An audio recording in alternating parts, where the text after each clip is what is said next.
The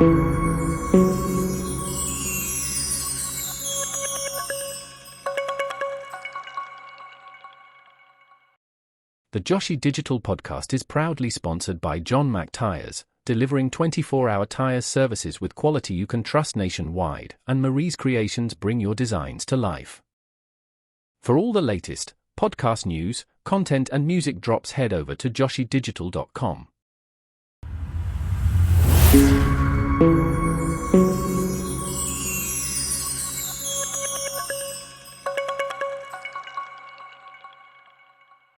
So welcome to the second episode of Joshy Digital Podcast. My guest today is Ryan Philbin.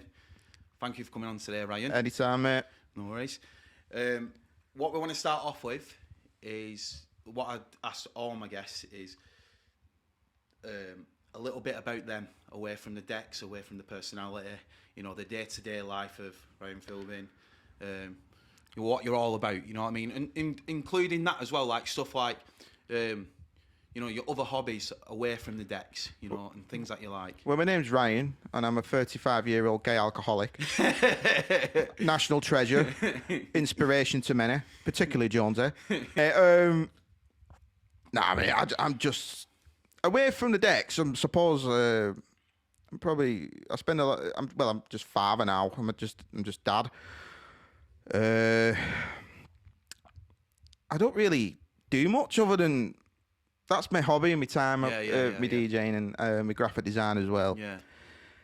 And life is so hectic these days. Time, as you know yourself, we spoke in the past. Yeah. Like it's like I'm constantly like cutting hours down to minutes, and so I mean, I'm focused on my gym.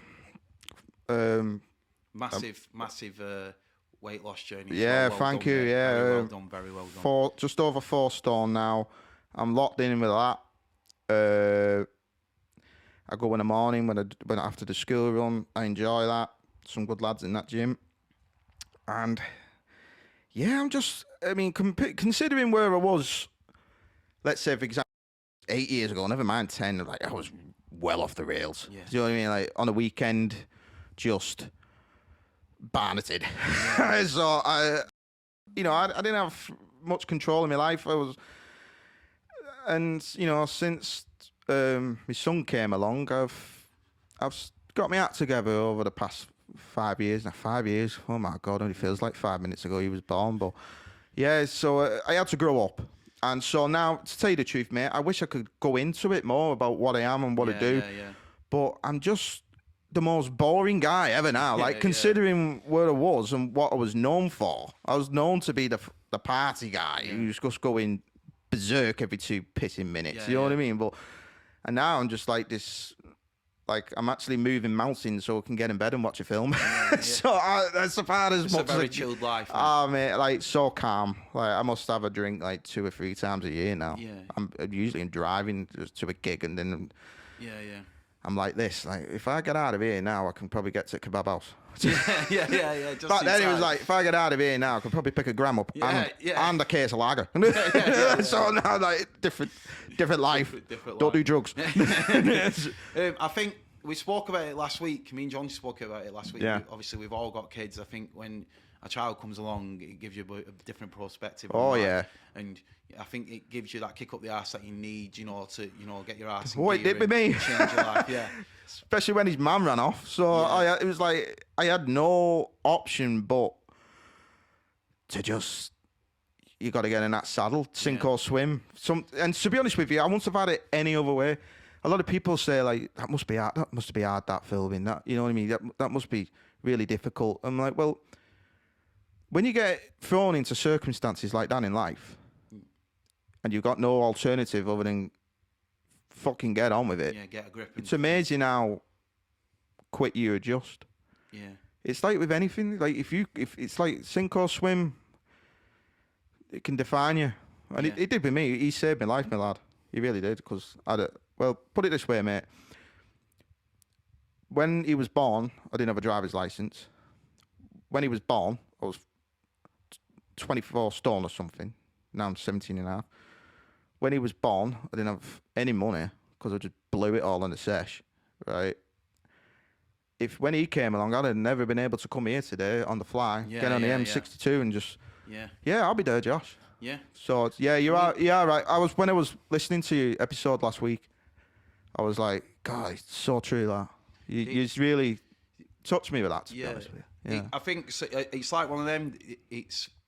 It comes a case in time where that little person depends on you, and you're the only person that is there for them, and you're helping them grow, as a person. And obviously, we've only known each other a short time, but in that short time, I can tell straight away, like how much of a good dad you are, how loving you are, towards your little boy. Yeah, and I want to publicly right now on recording apologise to you, because we was supposed to go into business with one another, and it was all good, all gravy, doing my best.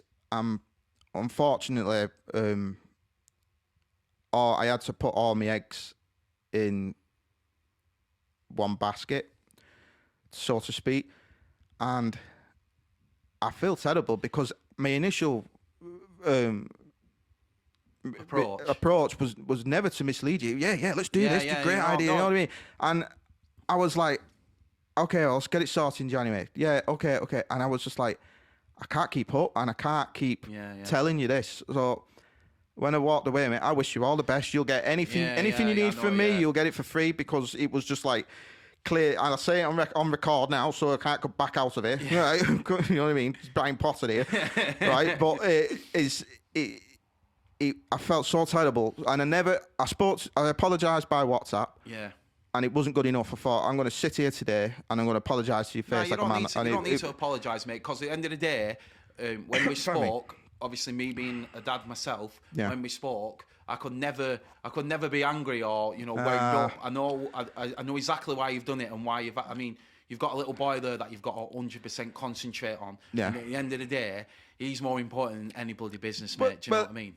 I mean, we've gone this deep into it. We may as well just throw a bit more into it so we can get a bit of clarity to the audience that actually might want to know why.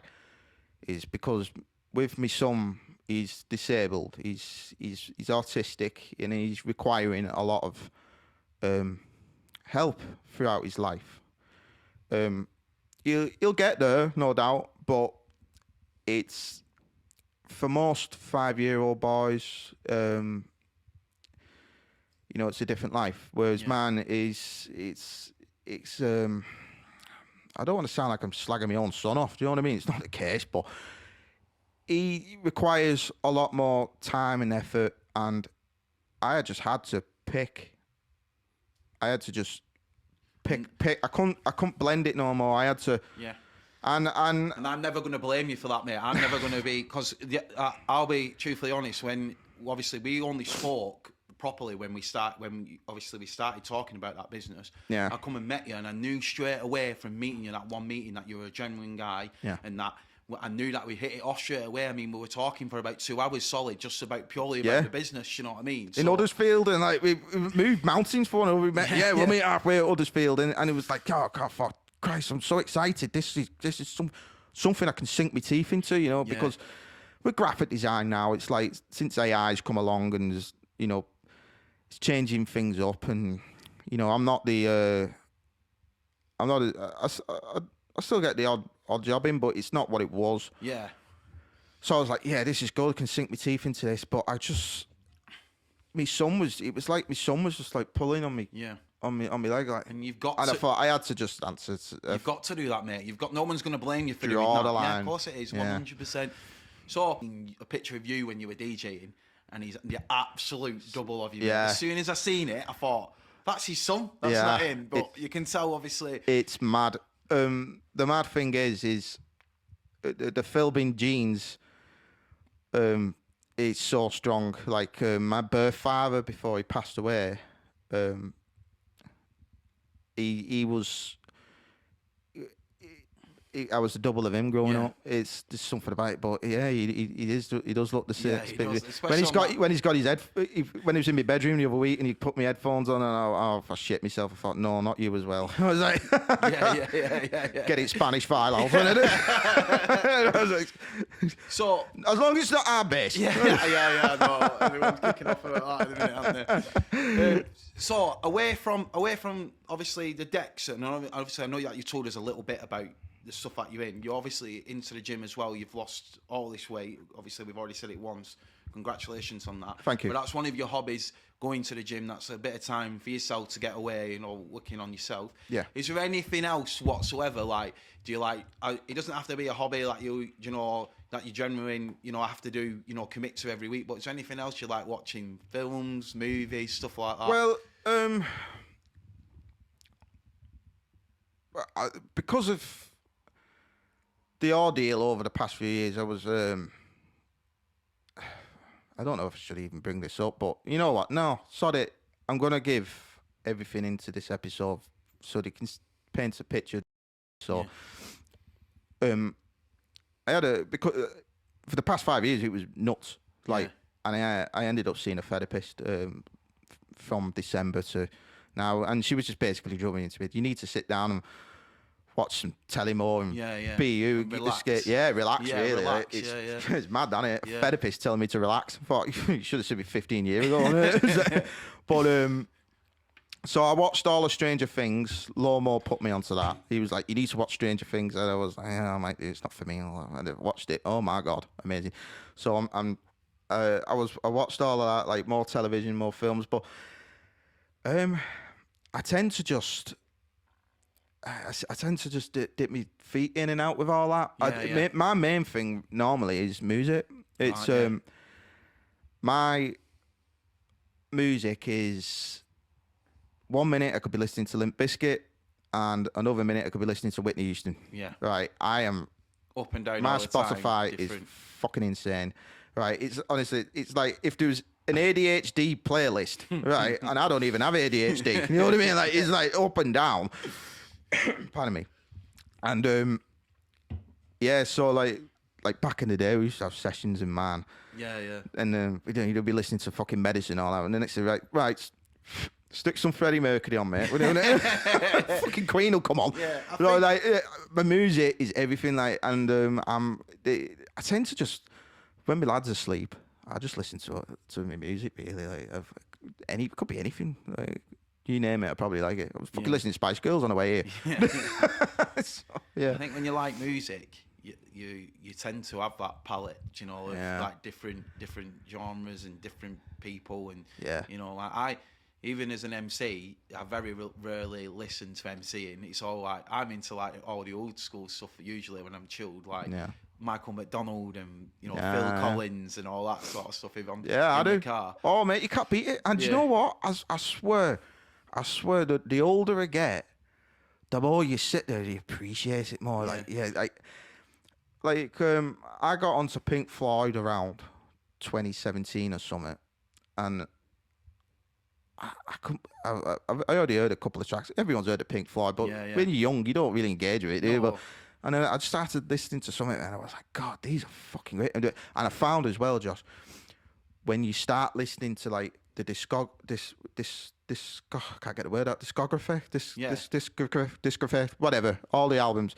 When you start listening to it and you go, whoa, like you try, you go, whoa. That was great. I never fucking heard that before. I was like, ooh. Do you not think though? Right, I've had the multiple conversations because my missus is into like all different types of music, and I've had multiple conversations with her. And as you get older as well, like you say, you appreciate the music a lot more. Yeah. But do you not think as well, like there was a time where I must have been, I don't know, 5 or 6 years where I thought music's just crap. It's just the same remixes and same shite. And then you go back and listen to a tune from 80s, which probably when I was 15 or 16, I think, what the hell is this crap? Yeah. But now I'm listening to it and I'm like, wow, check that percussion there, check that drum there. You know what I mean? Blue Monday, what's that? I forgot the bloody name of the song. You'll know what I'm on about when you YouTube it, Blue Monday. I forgot the bloody name of the title. But like, when I was growing up and I was hearing a track like that, I thought nothing of it. Thought, no, it's just some fucking music that my mum used to dance to, you know, Plaza or Some something. music that your mum listens to or something. But when you listen to it, you go, oh wow, you can hear like the old school sounds, elements that kicked off the rave scene in the 90s. You think, and then naturally, because we're involved in this music, you get that lot of attraction, don't you? Like that, you know what I mean? That sort of attraction to it. You end up bridging it. Yeah. Like my mum used to listen to. I remember when I was a kid, my mum used to listen to Fleetwood Mac all the time, and I used to say to my mum, I didn't swear or anything. I used to say, "It's rubbish, this mum. It's rubbish." Yeah. I've got it on radio in car now. I'm listening to it full whack it. You know what I mean? I'm like, this is quality. Yeah. Like I don't. Or sometimes it might be that the memories that it brings back as well. But you appreciate the music. Like just because you get older and you mellow out a little bit more. Everyone, me and you, we're both the same. We love that Rush Pit music, big donker, you know. But every now and again, if you're just chilling, you're having a drive, wherever, you want to listen to something a bit more mellow. Like, you just go to whatever you fancy. I find myself having phases with it. Yeah. Especially with bounce music. Like, I have phases of where I'm, like, absolutely twatting Spanish out every 2 minutes. And then I'll have, like, a classics phase. And then... at the minute, I'm on a house phase. Right. So much so, I've even started an event. Yeah, so talk a little bit about that now, why we've got the opportunity, because then it will lead into the music bit, and I mean, you've been in the scene now 20 odd years. I want to get to know, pick your brain a little bit about, the events that you've been involved in, the artists that you've worked with. Yeah. But let's start it straight off the bat here. You set a nice night up. You've just set it up now. Tell us a little bit about it. So, in South Yorkshire, more prominently Doncaster. So with me playing bounce music for 20 years, it's been hard for a DJ of the yesteryear to keep relevant or in the limelight. I'll let whoever's listening to that judge that one. Yeah, yeah. Right? I get it. I'll take whatever persona they want to class me under, right? Because I don't care. Yeah. But I've trying to get some gigs in the Northwest it's like we said, the venues are falling. They're falling like dominoes. Yeah. It's hard to. The best way I could put it is, there's more fish than ever regarding DJs and MCs and producers, and the pond is much smaller because there's not enough venues to put all these artists on. Yeah. And I've fell into that category. I don't do too bad. I mean, I'm always playing somewhere, but regarding getting on the likes of like the big events or whatever, the promoters just not interested. One, might not want to pay the fee, or two, it's not enough room. Yeah. You know what I mean? So, and if they're gonna book a DJ from the yesteryear, I'm probably last on that mix, which is fine. Do you know what I mean? Like, it is what it is. So in Doncaster, I feel like I've been pigeonholed as an outsider. Right. So there's only really been one promoter around there who has been consistent with me. His name's Cy Joblin, who runs an event called Future Beats. It's fucking massive in Doncaster, mainly the warehouse he operates. And he's I love Cy because he's the only one who's like, you're on, constant in the past 5 years. Show loyalty to you, sort of thing. Just giving me the platform. Yeah. So big shouts to Cy because it doesn't go unrecognised. Do you know what I mean? So, but getting onto other events, there's bounce events, solely bounce events, and they just will not take me on board. Yeah. So I've been doing plenty of gigs over the past couple of years, but I'm turning up to these venues, and 9 times out of 10, Josh, I'm playing to like 12 people. Like the last gig I did, and I won't throw the promoter under the bus, right, because it wasn't his doing.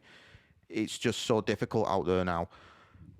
I turned up and I counted 12 people, including the fucking doormen and the bar staff. Do you know what I mean? I've been there, man. And I've been like, I did all this moons ago. Yeah. In front of packed houses. I mean, I played to quiet venues when I started out. Yeah, I get what you're saying now. Why is it going this way? Yeah. And I thought,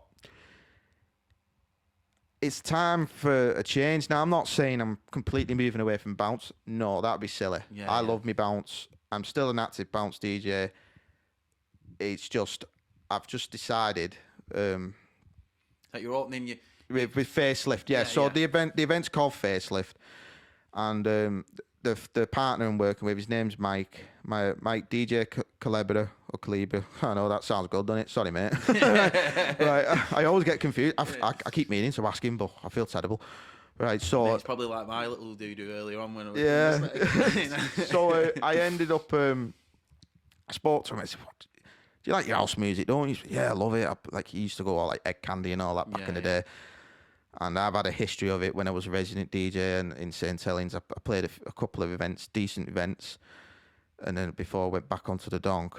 And I thought, you know what, there's not much of a market for it around Doncaster or South York. If there is, I'm not seeing or hearing it. I'm sure someone out there will correct me, but it's like Doncaster is a very hardcore town. It was built on hardcore music, and even the bar owners, when I've been talking to them, like, yeah, we used to go up warehouse all the time. I was fucking back at there listening to Nats and all that, and I was like, yeah. What about house music? Do you know what I mean? So it's like, pardon me. So we had a chat. We got in touch with Vibe, the bar and lounge, nice little venue. They put some bounce events on, squared a deal up, and we've locked in some dates for the rest of the year. I've got a lot. It's amazing how I've done this. I've never done this before. Like this was crazy quick, even for me. Within the space of 2 weeks, we had dates, not a date, dates locked in, 2 flyers designed, booked with lineups, banners sorted, social media up and running. No messing about. No messing. It was like every day, dude, let's get this done. Every day, let's get that done. Like non-stop. Does it give you something like, because I know we spoke about it, something like sink your teeth into? Oh, mate, it's give me a burst of life. Yeah. Because we've built a little resident team of DJs up. Our launch event is next Friday the 13th of March. And it's going so, pardon me, I apologise. It's going so well so far. We're hoping we get half full. Yeah. Just so we can get some footage, some images. And it seems like there's not many brands in Doncaster that are doing many house events. So it's in a gap in the market sort of thing. Sort of. You know, we don't know until next week, really. Next week is ground zero. Yeah. But we've got in touch with a couple of other venues in Scunthorpe. So since then, we've had a chat with me and my partner, and it's like, what is the point in us doing this and running events and paying a major fee because major headliners in house music are serious cash. Yeah. Right? What is the point in this? And if we get half full ticket, it's too much risk, and you lose the fun in it. So why don't we just build a team up, build a brand up, and then go to these venues, try and square a deal where it's free admission, right?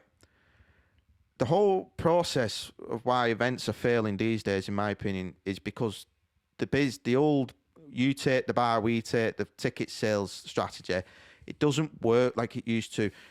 It's all changed because there's not enough footfall in the street to get people in. So wouldn't it make more sense for the club to pay us a fee that includes the sound system, the DJs, and we got a good solid squad now, right? Built a team. Like, sort of, yeah. God bless them, they're all on board with this because there's no money involved in this at the minute. No. Not really. Not yet. You have to start like that, though. That's it. Unfortunately, the way that everything is, it isn't. Yeah. It isn't like it was back in the day. No, it's not, mate. You have to put the graft in. Everyone's pretty much tuck it on the chin, like, yeah, we're probably going to be on bread and butter with it for like 18 months. Yeah. But what we're segueing in now. But when we go on, wouldn't it make more sense to go to the venue? Yeah. Okay. You might be paying X amount of money to us, but you're covered for branding, flyers, proper solid artwork, because I will hold myself in high regard with artwork. Yeah. I don't care what all these graphic designers slagging me off. Go fuck yourselves. To be fair, mate, you've done the last couple of my flyers when I was in, like, going away from that, like in the promoting game, which I come out of.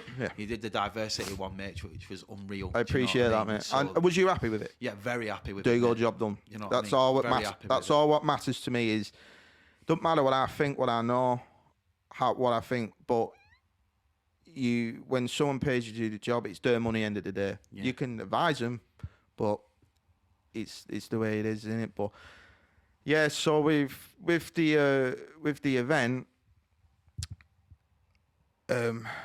just try and do business different, and we're going to put some. We're talking about it. This is all talk for now. Nothing's confirmed or happening, but we're talking like maybe we can go to like smaller venues and like Bridlington, Skegness. We're not going to be operating in Northwest. If we do end up operating in the Northwest, I'll be very surprised.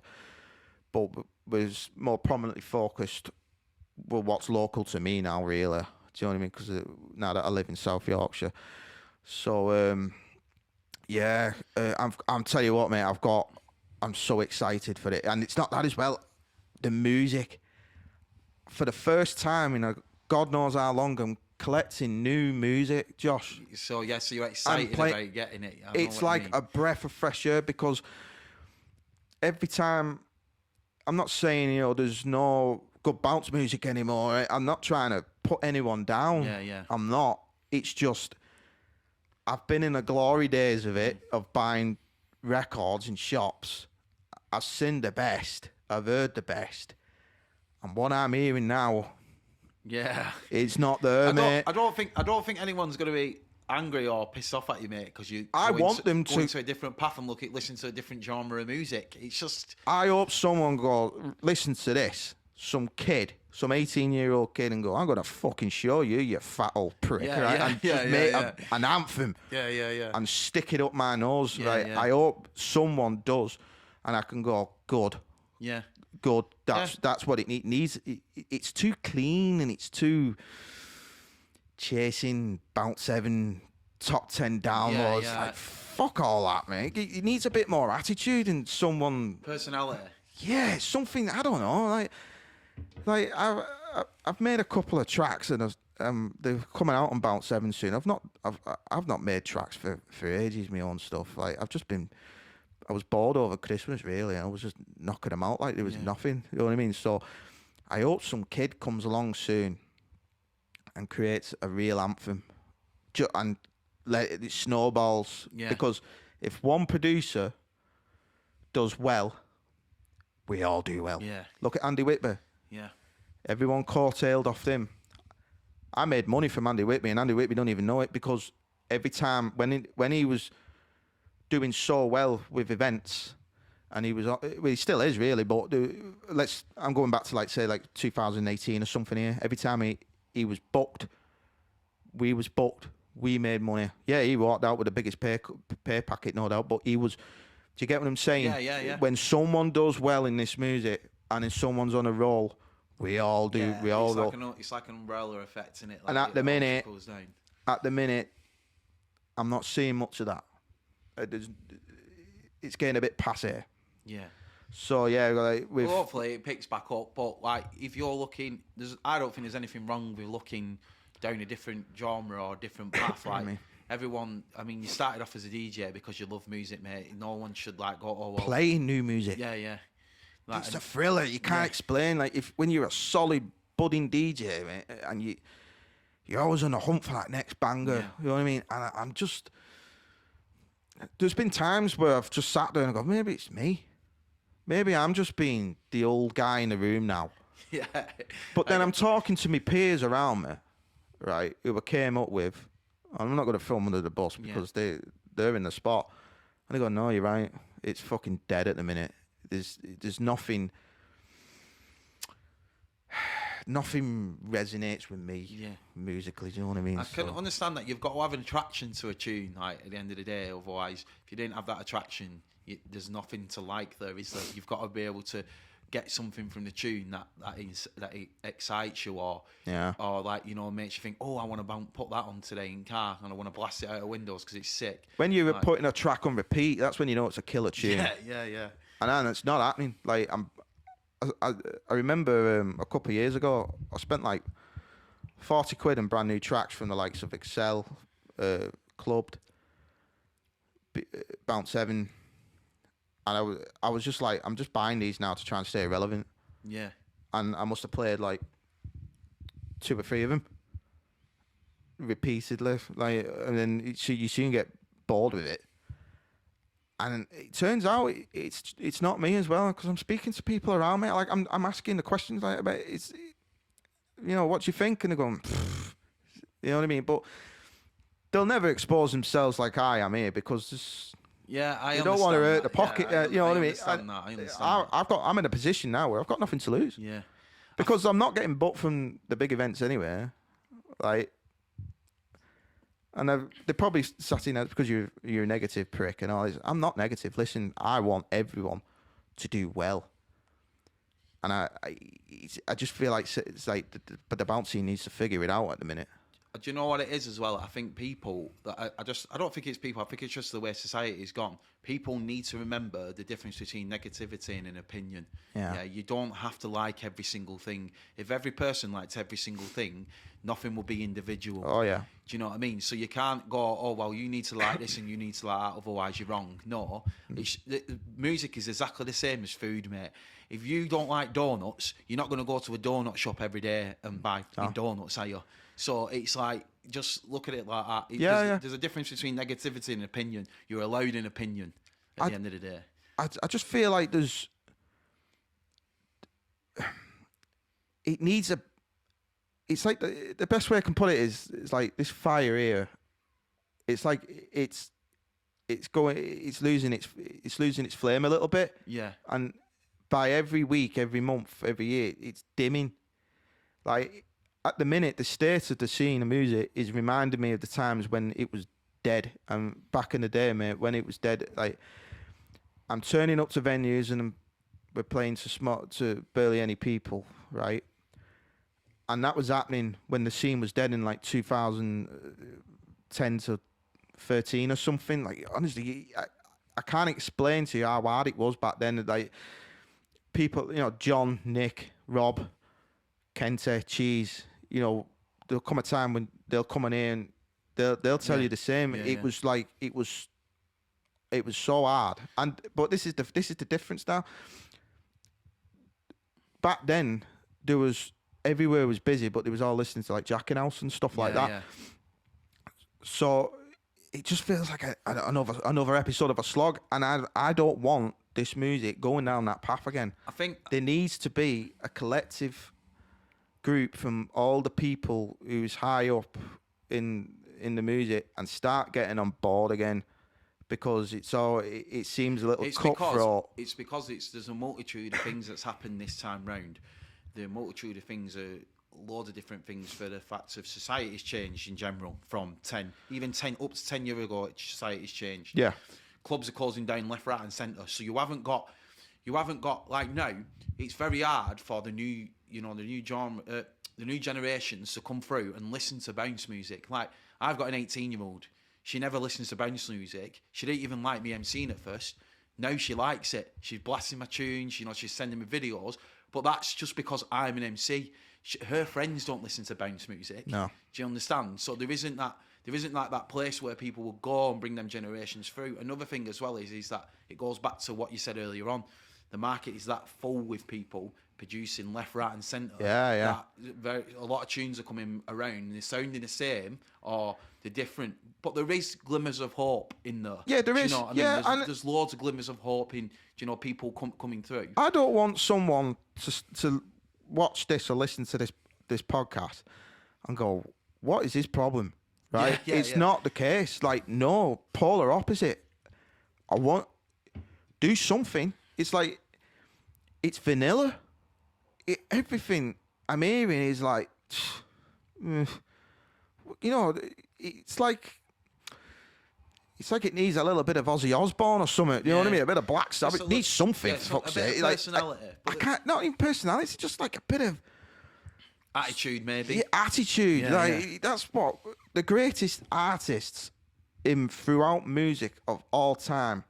Let's go back to Elvis, the original. He was like something out of fucking Mars when he was like, well, I don't like him. He's dancing, he's shaking his hips and all that, right? You know, he put people off like, what the hell's this? But the girls were going mad, right? So it was like it was a bit of attitude, something obscure, something. It was basically putting two fingers up to the man. Do you know what I mean? Because it's different. Bounce needs a bit of that. At the minute, it's two online fucking Alan Sugars banging on about what's politically correct and why.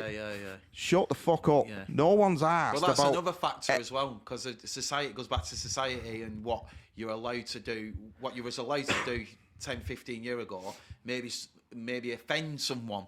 Yeah. They know. And again, when it goes back to making music, I do agree with you to the point of there is a lot of things that produce that are very vanilla and same. But if you get the right person, and like I said, there is glimmers of hope, and they do install their attitude on top of them tracks, you do have the odd one that comes out and think, that's a banger, that, you know. Just something out the box. Yeah. Do you know what I mean? And I'm not hearing it. And people are telling me, you know, listen to this guy, listen to this person, listen to her. And I'm listening and I'm like, it's solid, but it's not enough to get the scene over the edge again. Yeah. Do you know what I mean? There's a difference. And now I'm 35 this year. I've for a long time I've been like, stay quiet, don't get involved and all that. And now I feel like it's not getting anywhere. I'm going to speak my mind. Which you're entitled to, mate. I think a lot of people... You get pushed out of it sometimes. It's just because... A lot of people are scared to voice their opinion as well, because they think, I'm not going to get this fucking ear, or I'm going to piss this person off and they're going to have a go at me. Like, I think there's a way that you can do it. You can have it. It can be constructive. You don't have to go to the person and go, you're a load of shit, I think you wank, you know what I mean? Like, that's different then. That's completely different, because you're taking it from one level to another. You could go to this person and go, I don't really like that track, I think you should have done this here, or you don't even have to say that, you could just say, it's not for me, that, do you know, like, end of story. But you might not like one of the tracks, but you could think their other one is an absolute banger. You can be constructive about it. It's getting the it factor out of certain artists. Yeah. Andy Whitby has the it factor. Hannah Taylor, she got that it factor. The way she came from doing fucking live streams, and then it was like, I swear, mate, because she came up at around a time when around COVID and my lad was born, and I swear I blinked and it was like she was doing live streams on Facebook, and now she's playing Creamfields. Yeah. Do you know what I mean? Because she had the image, sound, I don't know, whatever, I'll let her define whatever that is, but she had it, has it, right? So there's not enough of that. We need more Hannah Taylors, we need more Andy Whitbys. Blackout are back, and it's like it's a breath of fresh air. Did you hear that? Put a donk on it too. I heard it, mate. It's brilliant, mate. I'm not really too engaged with BMCing these days. I listen to my guys, Easy and all that, right? I'm engaged through that. A lot of them, they sound too fast for me. Yeah. I feel like I have to zone in a bit. Yeah. And then I just lose interest. But for some reason, mate, when I heard that the other day, I was like, that is fucking phenomenal, because it was like Vapor. His Vapor's unreal. He's unreal anyway. Vapor's unreal anyway. Yeah, we know that. Without even being on that track, he's unreal. So it got me interested. And when you watch the video and you listen to it, It's got that attitude that it's like a bit of dirt, a bit of something, and the track as well is quite hard, really. The lads have done well to get the people they got on that track, because I think it brings it up that next level, and they've even got in the charts now, haven't they? I believe it's number one on some chart. I can't remember. iTunes chart, I think it is, but on the normal single chart, I think the 23 and 24 for one of them's like most downloaded or something like that. Yeah. And because you could talk at it from a DJ point of view, from an MC point of view. A track like that gives you motivation. It gives me motivation. And everyone will say, "Oh, he's chatting shit." You know, no, it does. I changed my mindset about a year ago. I used to think, like, I don't want to get involved in anyone else, or I don't want to listen to anyone else's tracks, because it was a wrong mindset. Yeah. When there's tracks that I don't like. Obviously, I don't like everything. But now I think to myself, a track like that, it just gives me motivation to think, I want to go and make a banger like that. Yeah. Do you know, that sort of thing? Yeah, That's the way that you should look at it. Yeah, I agree. It sparks interest. It makes you, in some cases, jealousy is a good thing, because it makes you motivate, brings the competition out, and competition generates good fucking music and generates, what's the word I'm looking for? It generates life into the music. And at the minute, it seems dim. Apart from this Blackout, the Blackout track when it came out like a week ago, so it's like when I heard that, I thought, oh, finally something. I thought something great to come along. Going back to the tunes, obviously, the tunes that are out, and like again, I don't keep up with much of the stuff. I only keep up with what whatever I'm zoned in on. Yeah. But I think when people are producing stuff, like even from an point of view, from my point of view, and from a DJ's point of view or a producer's point of view, I think you have to go outside your comfort zone to find that it factor. You can't, if people are always in the comfort zone, or people can't take criticism, because I've done it, I took loads of criticism, Oh, believe me, mate, I've had barrels over the years. And I know, and there's a multitude of people through our scene who took criticism, but it makes you grow as a person, it makes you grow as an artist, because you can't just sit in your box and go, I'm brilliant, everyone thinks I'm brilliant. You're never going to grow. You need thick skin. Yeah, of course you do. I think it's not just our genre though, it's every genre. If you get into music, in all walks of life. Yeah, of course it is, 100%. For some reason though, I can't explain it, and I think everyone on board who's listening to this, for some reason with bounce music, it's a lot more exposed with all that. But it's I'm sure it'll get back there, right? But I'm telling you, we're going to have to act quick. The reason I brought up what it was like back in the day, I think you was off the scene at that point. Yeah, because so what happened was I've said this last week, but I was only on for a couple of years. Yes. I think 2006, 2007. I was back out by 2008. Right. My little girl was born, and then I didn't get back into it till about maybe 3.5 years ago. So I even missed a crash. When the crash came, I was oblivious, mate. I was well out of it, doing my own thing, Back then, it was so bad, right? Anyone who's involved in the music, I'm not just talking about the DJs or producers or MCs or whatever, promoters, the ravers as well. God bless that small 200 pool of people who was just like dedicated, because without them, this music wouldn't have carried on. I'm talking like the Gaz Cunliffes, Chloe Dempsey, Dino Lamano, Blackburn, Burnley lot, right? All them, right? In my opinion, none of them will pay for a fucking ticket ever again, if you ask me, because without them, right, it would have been. I truly believe it would have died a death. I'm talking like there was Warehouse One in Blackburn, and I went a couple of times, and it was just like it was the only pulse in bounce music. Yeah. That was it. I think I don't know if this. I got told. So obviously I've talked a little bit about a crash about 2 years ago with someone. I think there was a couple of brands that were that Acceleration and Sopranos basically. Yeah, and I think Sanctuary was in there as well. They were struggling at the time. They were struggling at the time, but they sort of Sanctuary was sort of that haven of they were just going to push through it. Like they didn't. Hey, Farrell's got some testicles in, mate. Yeah, because I, there was a few times where we spoke to one. I spoke to my peers around me, and I thought, he's flogging a dead horse here. I mean, I don't want to. It's not that I wanted him out, right? more events. The whole mission statement at the time, and this is probably going to blow a lot of people's minds here, but it's the truth. Yeah. There was a whole mission statement from every promoter, major producer that was left, because a lot of them left, right?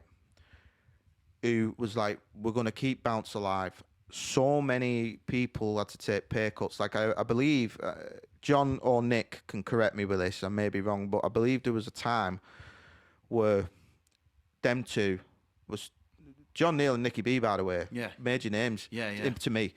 Right. No, I've not met John yet, but Nicky. Yeah, good lad. Absolute top guy. Where they were saying to one another, right, you take the wage this week and I'll take the wage next month. It was passing the wages back just to keep the pulse of bounce music going. That shows you everything about them, though, doesn't it? That's it. And there's a reason why, that's probably the reason why they are who they are, right?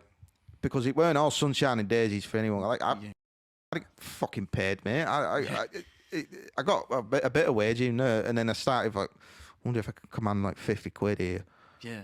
Well, they give me 30, that's a start, you know what I mean? But at the time, it was about keeping it alive. Well, everyone was at Sankey's and all chinos and fucking Rihanna t-shirts and all that, you know what I mean? It was different time, but it was, the real reason I'm talking about this is because it feels like that mission statement's gone. Now it's like a crutch for the next payday for everyone involved, or the next moment. And you know, a lot of these event runners, brands, you know, they're getting a bit older, and they're probably, I mean, there's times at 35 now where I can't be arsed being on the M62 at 1 o'clock in the morning, so I totally understand. Yeah. Right, but you know, I think it needs a bit more protection regarding, just to keep it alive. You know, I'm not saying everything I'm saying here is right. I'll put egg on my face. I don't give a shit. You know what I mean? Because I've had it before, and it's going to happen again. I don't care. Yeah. But the whole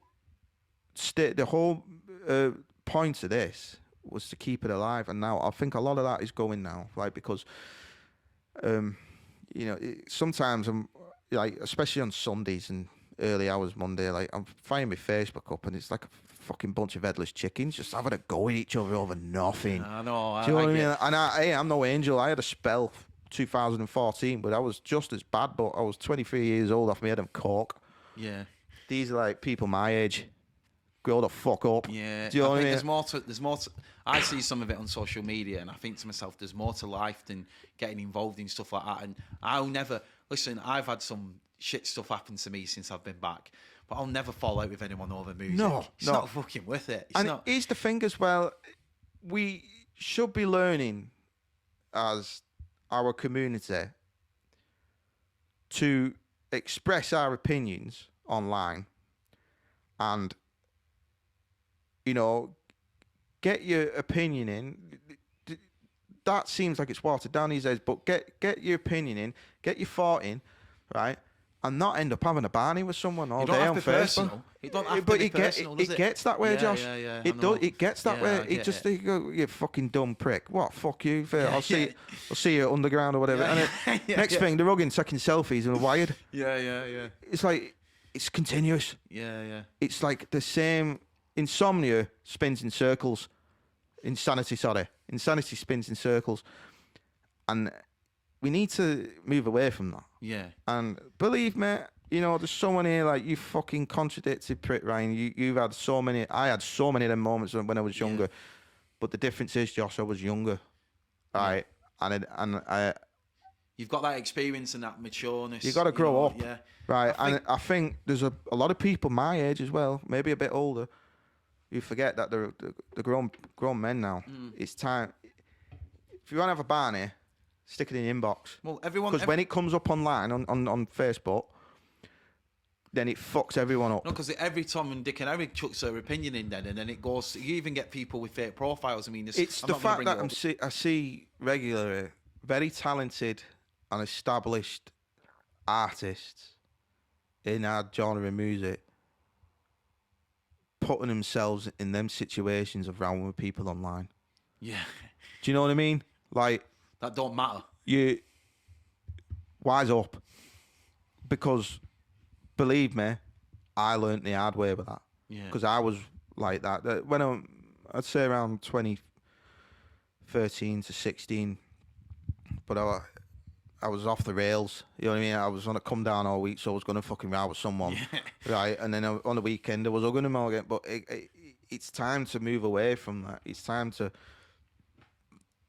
figure it out, because otherwise, we've had a good run, and bounce music will always stay alive, but it'll just turn into like a classics room in bowlers in 10, 15 years. Yeah. Like it does with other genres of music. I understand. We don't want that. No, we don't want that. We don't. Nobody wants that. Nobody who loves our scene don't want that. The kids still love it. Yeah. But you have to get them to listen to it though. When they listen to it, and when you've got them sort of brands or them sort of clubs that do under 18s nights and bring these, I think Lukey P's just done it. He does it. At Burnley, hasn't he? Yeah. And I think they had the Blackout crew on there last time. There's our future audience. Yeah, there's our future audience, Josh. I agree. Why are we having fucking Barneys online? There's could be an MC, right? And there's some kid in some high school going to, hey, have you seen this video from this guy? Oh man, that's sick. That it's boss that.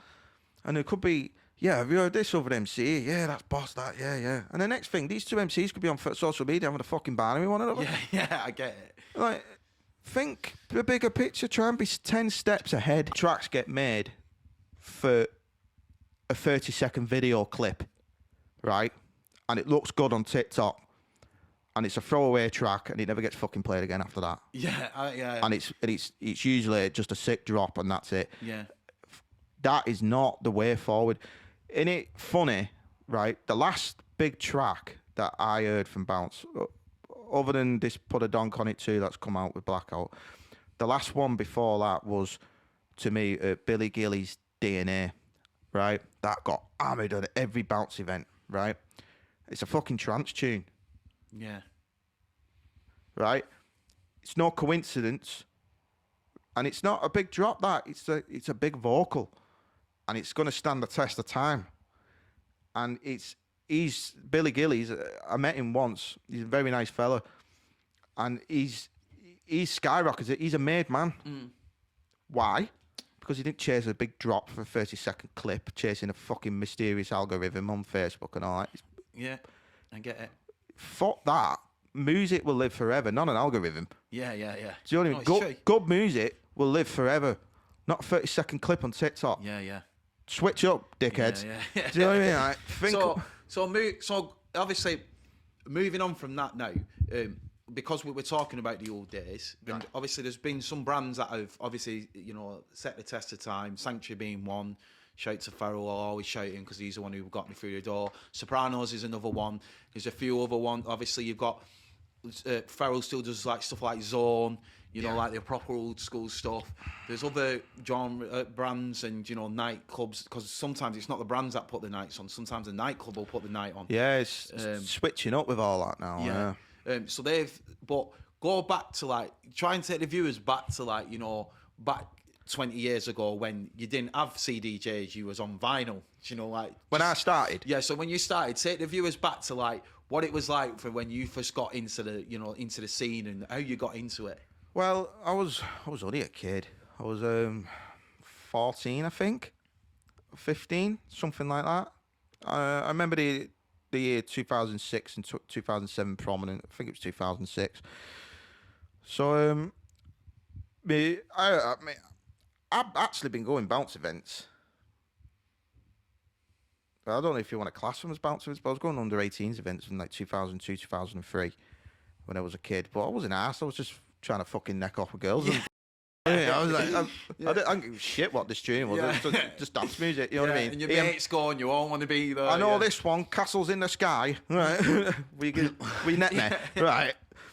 But I didn't really pay attention. And one day when I was my mate said to me, do you want to listen to this tune? Listen to this CD. What is it? It's Wigan Pier.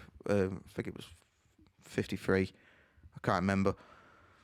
And Danny Minogue, I Can't Sleep at Night came on. KB Project Mix, right? And I was like, that's a banger. I was into that, me. And then I think I heard the likes of Alex K in there, but I didn't appreciate it. It just took that one spark of a track. And I think it was Danny Minogue, I Can't Sleep at Night. It wasn't long till I got my first Ultimate NRG CD, and then I was like, oh, I'm into all this. This is fucking great, right? And then I actually started out as an MC. Right. Yeah, so I used to, me and my mates we used to have like a speaker and plug a mic in, and we just, we used to record little tracks on a crappy little laptop and all proper like rough and ready shit, you know what I mean? Like proper fucking suburb, you know what I mean? Like in the mean streets of fucking Fataweef in St. Helens, you know what I mean? I was fucking, and I just loved it. I loved MCing, and then I was more engaged with it than the other lads. Big shout to Phil Bruff, who I started out with, Philly B, and Jamie Marsh, MC Magic.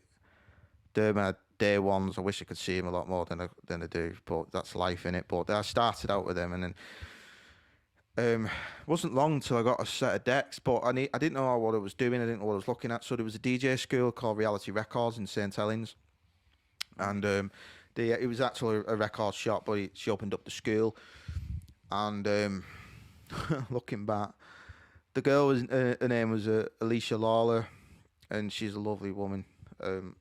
Not seen her. I seen her about 5 years ago. Actually, I gave her a big hug. God bless that woman. If it wasn't for her, really, there's some names in here I want to make sure I talk about. Yeah. Because I want to make sure that they get a thank you from me. Well, this is a platform. There we go. You know what I mean?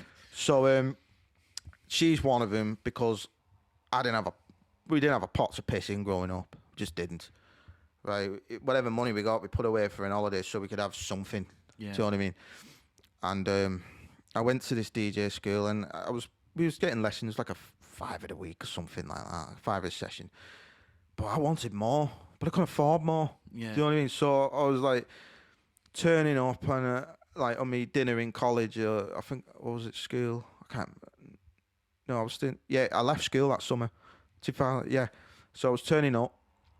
And my dinner hour in college, and I was just flicking through records, playing and cruising, all the typical stuff. Yeah.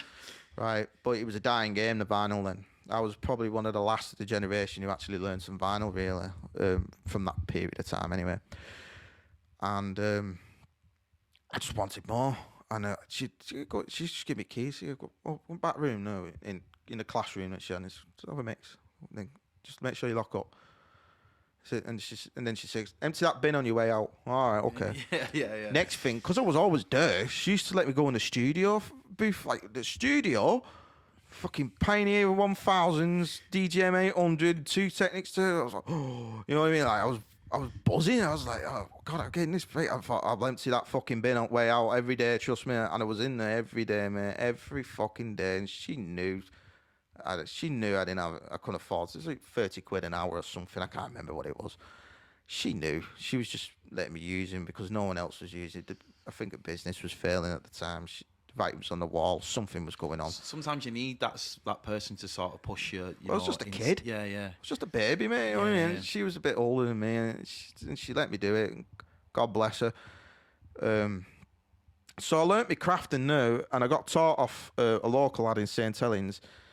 And he's one of my favourite guys ever. He's another guy I want to thank. He's DJ Appy, Andy Appleton.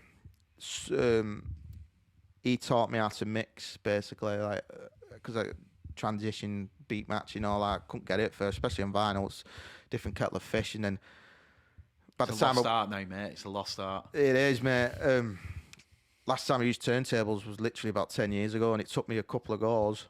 I got there in the end, but it's some different thing in it. But he taught me, and he opened up the door. Last week when you spoke to Jonesy, he touched up on a venue called Callaghan's. Yeah. I was also one of them in Callaghan's who used to go Callaghan's. But I was. It's mad, because when you get all these, you have pockets of MCs and DJs. Yeah. And when you speak to them, it's always like they've come from like one place. So like yours is Callaghan. So you had like Jonesy who went there. We had Jonesy, Dose of Donk. So I mean, I'll include all of us as Easy, P, Webber, Twister, me, Stricko. Then you had the likes of Maxi B and Rookie, Downsy. the Jones, Berkey, God bless his soul, he died a few years back. He was a good MC. One day he'll get easy on you, and he'll tell you he could have been great, but where life spins, I suppose. But he there was a few of us. There's some more that came out of Callaghan. I can't think off the top of my head, but if you think that's some team, that. Do you know what I mean? Look, just for Easy and Jonesy alone. It is, yeah. And then Dose of Donk was its own animal. That pocket, like they've all come from one school or youth club or whatever it was, and then you've got like from a Bolton point of view, from my point of view, there were two hubs. Was it Harmony here? It was Harmony, but there was another place for us, which I learned a lot at, was Castle Youth Club, which was where the corruption lot learned. So that's been brought up to me in the past. Yeah, so Castle Hill was. It must have been around the same time you was learning, because the lads, so Tucker, Cameron and Ryan McDonald's brother, who doesn't do it anymore, Grant, and a few others, they were learning on Technics 1210s, vinyl. Jamie Agar come in and Farrell came in, and Jamie Agar did a DJ class and Farrell did a creative writing class. That's crazy, that. So I went at the time, I'm kicking myself. That, I wish I would have gone in a DJ class, but I thought, I want to be an MC. So no, you got it. So he's fucking. You paid attention. Yeah. So I went down that path, but what I was getting at is, because I want to say that for another podcast, but what I was getting at is you got Harmony as well, where a shed load of MCs and DJs came out of that. And I'm sure there's a pocket in Blackpool that all the MCs from Blackpool came out of. I know there is. I can't remember what it is off the top of my head, but that's where they all went. Yeah. So it's mad sometimes. You will get the odd MC who just pops out of nowhere because they listen to music and think, I want to get into that. But it's mad when you get pockets of groups where they've all originated from one little certain youth club or like a nightclub or some sort of hub where it's all come from. Well, it's funny really that you brought up. Our hub seems to transition to different places. So when I got to know Easy and them, and I was the baby of the group at the time, really, and you know I wasn't like them. They was cool as fuck. You know what I mean? I was just a fat nerd.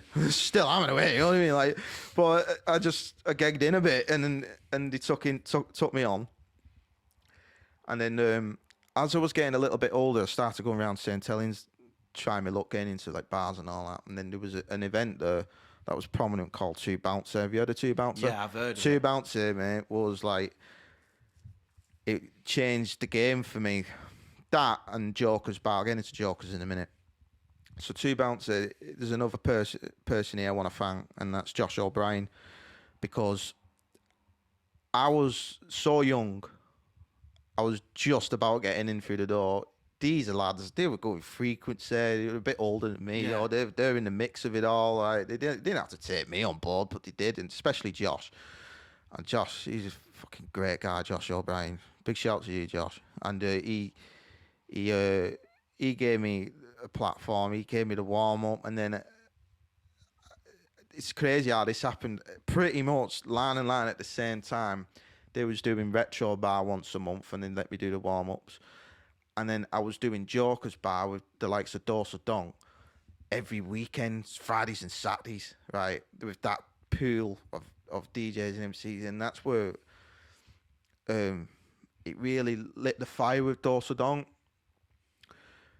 And then in the mix of that, I was also being taught how not to DJ, but to play to a crowd reading, all that, by in my opinion, is the best DJ to ever come out of St. Helens, is Brian Rigby. I sound like I'm pushing all these names because I do want to thank them. They did a lot for me, mate. Them people. And Brian, he didn't even know he was teaching me, really. He just...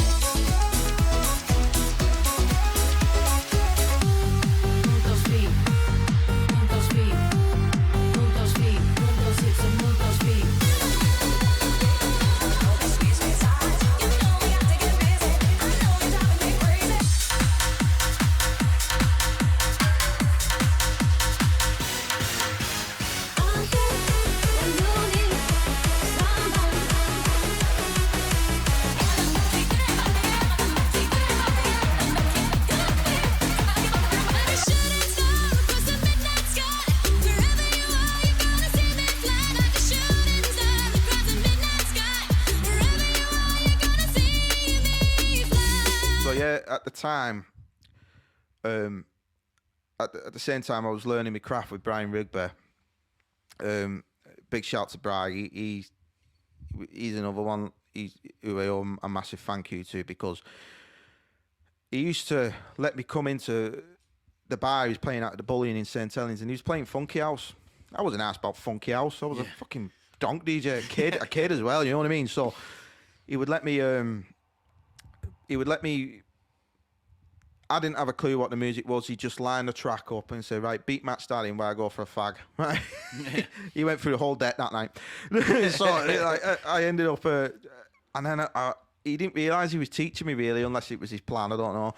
But I was listening to the track that he was telling me to mix in, and I was seeing how people were reacting to this track I wasn't really familiar with, and I go, "That's crowd reading." Yeah.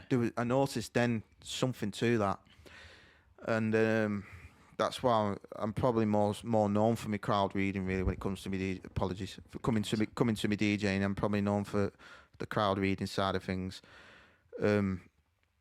So I think it's from that, and then obviously when going to Jokers, I was taking that skill to Jokers or Retro for 2 Bouncy, and then and it wasn't long then till Webber, who I've also got to thank, a big thank you to him and Twister, because he's not half looked after me over the years. I fucking love that guy bits. He took me in. I was the fat nerd of the group, right? And he still said, "You're a good DJ, you. I want you on our team." No one else was doing that for me. Do you know what I mean? So he did. He brought me in. He used to pick me up from St Helens and drive me to Newton Wills. We'd make all these CDs in Low Malls and all that, and glorious memories there, mate. Because it was like, this is when Dose of Donk was coming up. Yeah. It wasn't.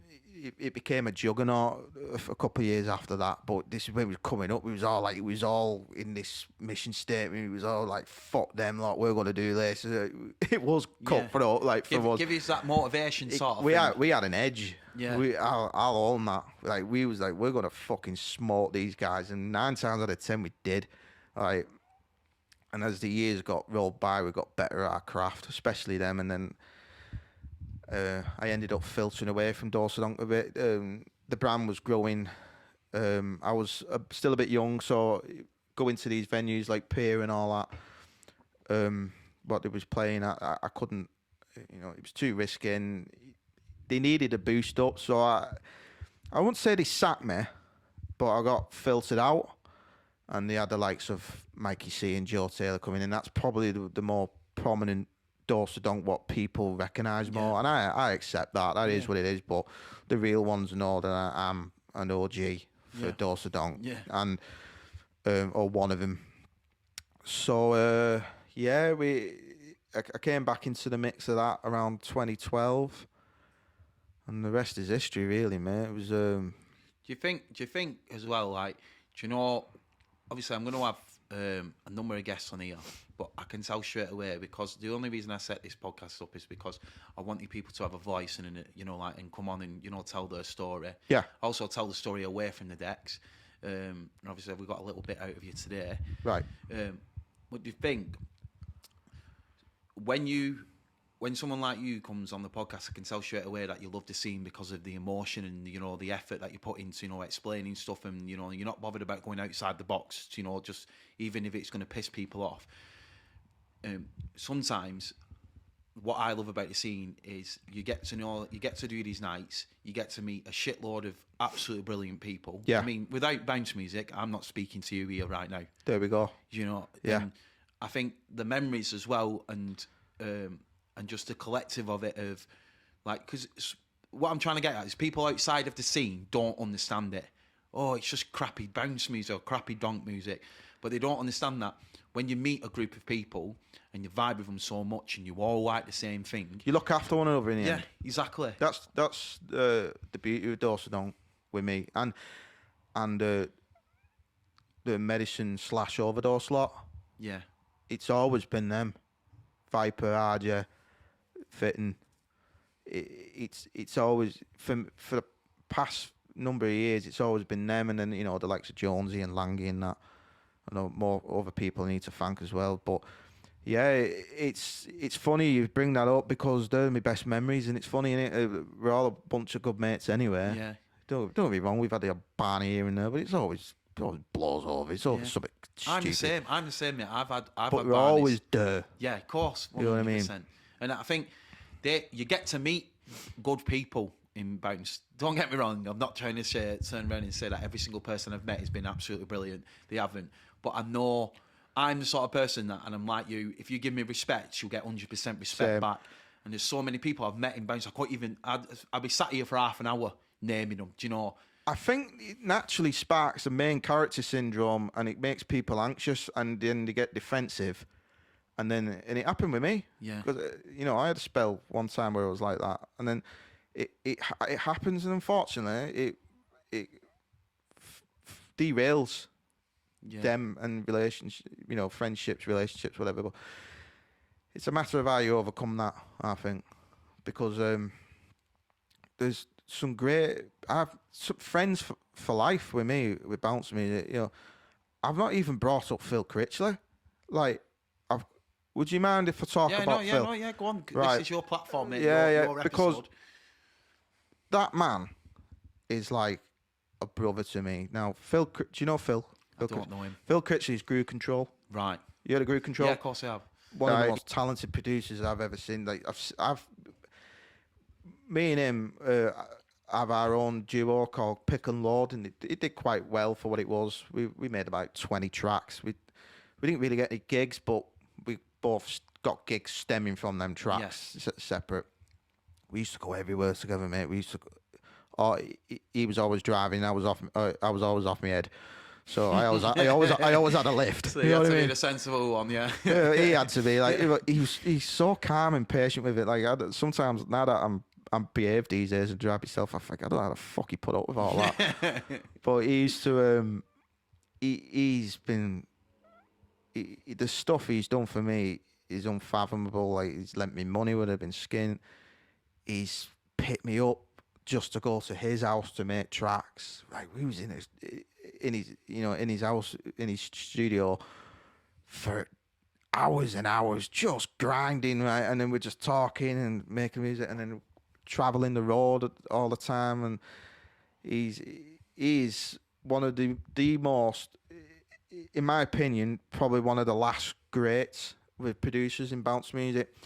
And since I've already spilled my thoughts out anyway, I'll spill some more. Yeah.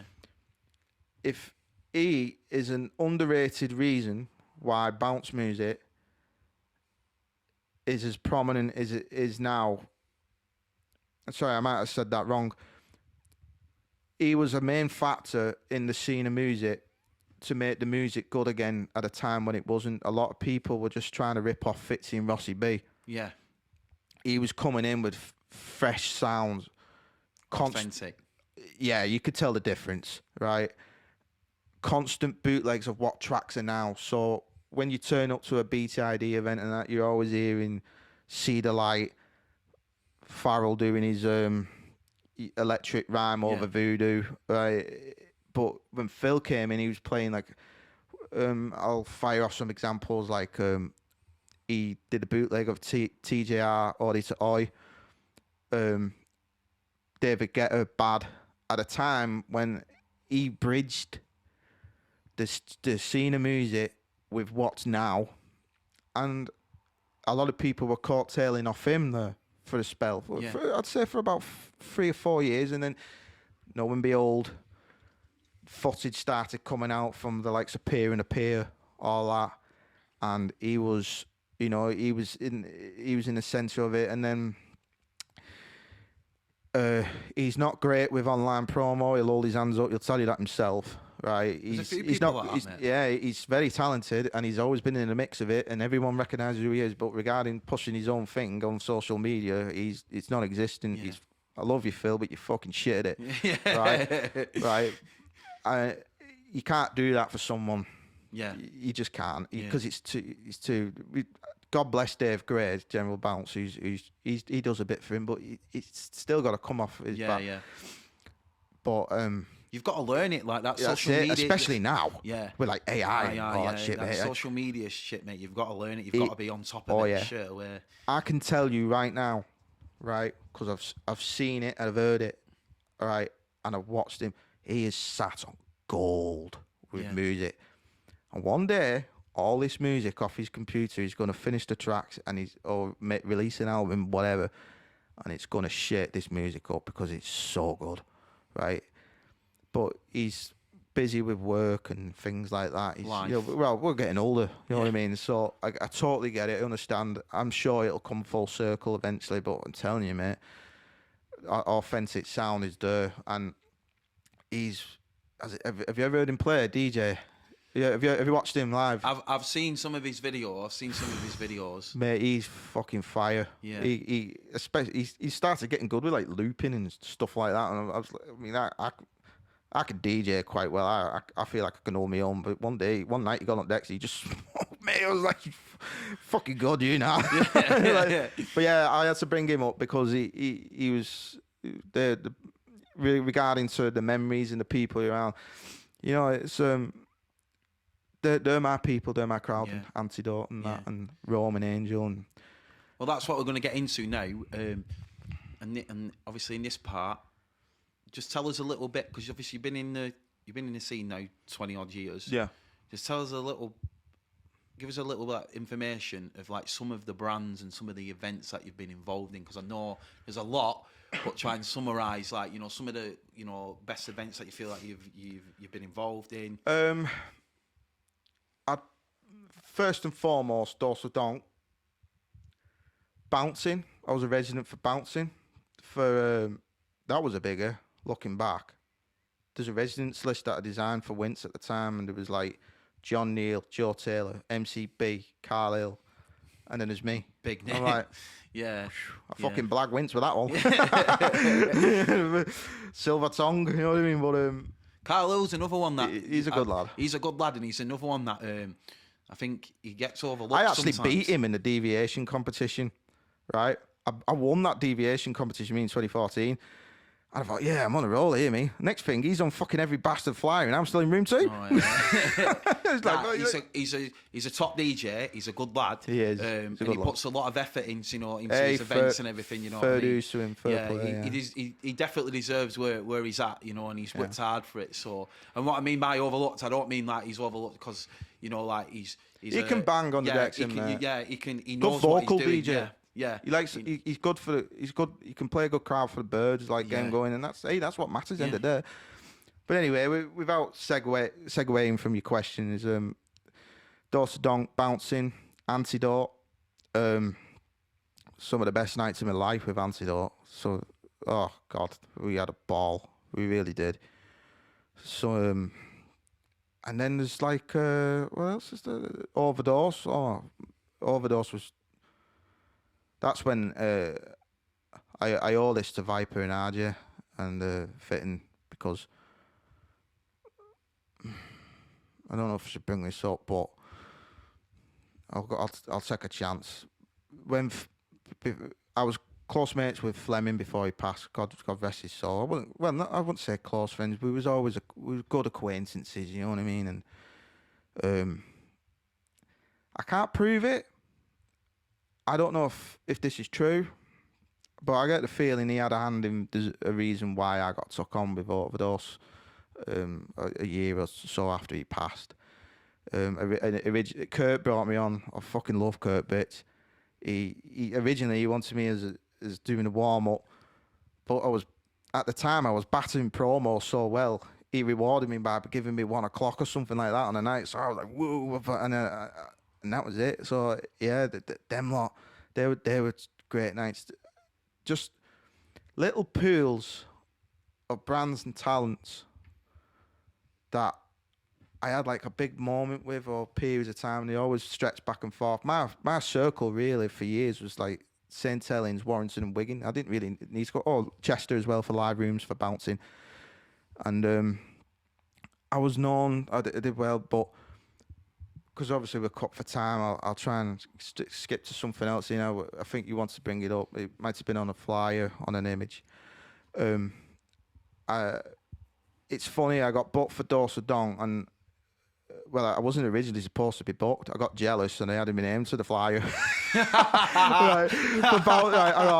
You're not doing Dose of Donk at live rooms without me. So I told Vince I'll do it for free. That's class. Yeah, and I fucking put my own name up. And here's the best bit: Dose of Donk was headlining, so I ended up putting myself as headline. Right. And I got off with it. Right. That's class. I got off with it. I got proper green eye, like, and thank God I did. Thank God I did. So I ended Were up. they all right about it as well? Yeah. Well, Blag went. He was fucking yeah. He's getting an extra Dose of Donk DJ for free. Yeah, fucking get on, mate. You know what I mean, dickhead. You know what I mean? But it actually turned out in my favour. So that night we were supposed to play an hour and a half, and it was supposed to be Joe Taylor and. Shout to Joe, by the way. He's a good lad, Joey. Another good lad. It was supposed to be Joe Taylor and Stricker, or it might have just been Stricker. I can't remember. But we was booked for an hour and a half because it was a one-off at that point. This was 2017, this. And I became a made man that night, I think. There's not many events where I hear it and people go, Philbin was the boy that night. It's been spoken about. And it sounds like I'm blowing smoke up my own ass, but it's the truth. It gets brought up in conversation. Yeah. And that night, I ended up playing an hour and a half on my own because there was nobody. Joe might have been on. No, it was just me. I don't know how it panned out, but it was just me. And for an hour and a half, and that place was electric, and we was on prime time. Just vibed off it, smashed it. It was just one of them nights, mate, where everything just clicked. I had everyone. Yeah. Not many DJs get to experience that in bounce. There's select few on a regular, maybe, you know what I mean? But there's a difference with that. And that night, it was my turn. Dose of Donk. Plus I know Easy Webby and Twister, the lyrics by heart and what they say. So I was working with them, dropping the track. I Am a Raver was with all that. Me and Lomo can look at each other in a club and not say a word. Yeah. And then we're going in the decks and it's like flawless. Like it's just day one. I spoke recently for the last gig that we did with Corruption, and I'm sorry to keep bringing them up. It's just because I do their events. Yeah. I spoke to Tucker because me and Tucker work well together. So I like it when a DJ will whip with me. If a DJ is just there and they don't want to whip with you, sometimes it makes things difficult. There's been a couple of times where I've been at a nightclub and the beat's dropped and it's a remix because there's 5,000 remixes of one tune. Yeah. And you don't know there's vocals in there. You can't hear it. You get halfway through and cut a lyric off because you think, oh shit, it's vocals. Yeah. But what we're getting at is Tucker's that sort of DJ. He'll warn you. He'll go no, or he'll go yeah. Yeah, Do you know, me and Lomo have done that in the past. He's these days he's probably more affiliated with Rome, and I'm guessing, and I've no doubt they've got that connection. Yeah. But for a long time it was me and Easy for a while, talking like 10 years. But it was. I get what you're saying. It's like there's a connection. Sometimes with some MCs, it's just not there. It's just like, how you doing? You already know. But the real sets, it's like, I don't want to say we like Sign Storm. It's not the case, you know what I mean? But you could, when you hear the tracks, the CDs from back in the day, you can hear the energy. And they're working together. And I think it brings an overall, like at the end of the day, MC, I said this last week, MCs get a lot of bad press because they don't have the experience or they don't learn from the events that they do. And at the end of the day, it's the DJ that's the most vocal point. Like that's what you're there for. You're there for the music. For me, the MC's there to complement it. So if you can work together and work it out as a better experience for everyone, it works. I look at it as these people in front of me have paid their hard-earned money from their wages from a long week to be here tonight. Correct. You need to make them fucking dance. Correct. That is my mentality on it. I don't give a shit whether an MC likes a vocal or not. Don't get me wrong, I love my hard stuff. It's quite clearly known that now. Yeah. But if it comes down to the fact that, they're not going off this, they want a vocal, I will play that vocal. Yeah. And I don't give a shit. Yeah. We'll figure it out. But yeah, you are right there, mate, with that. There's it's just one of them things. But that night in bouncing, I had it. That was a made man that night. I know I was, because if I wasn't on the map, I know I was then. And then from that gig, it just like snowballed. It snowballed. I had gigs coming out. Before COVID hit, right, I was making myself a gig guide and photo shot. And then for what was supposed to take 10 minutes, took about 3 hours because I was calculating all the gigs up with the dates for the year. Bang, bang, bang. So a lot of it was Void in Wigan, I'll be honest, right? But there was all sorts of other places on it, places I've never played before. And I was like, this is it. It's coming. 2020 might actually be my year. And then COVID hit.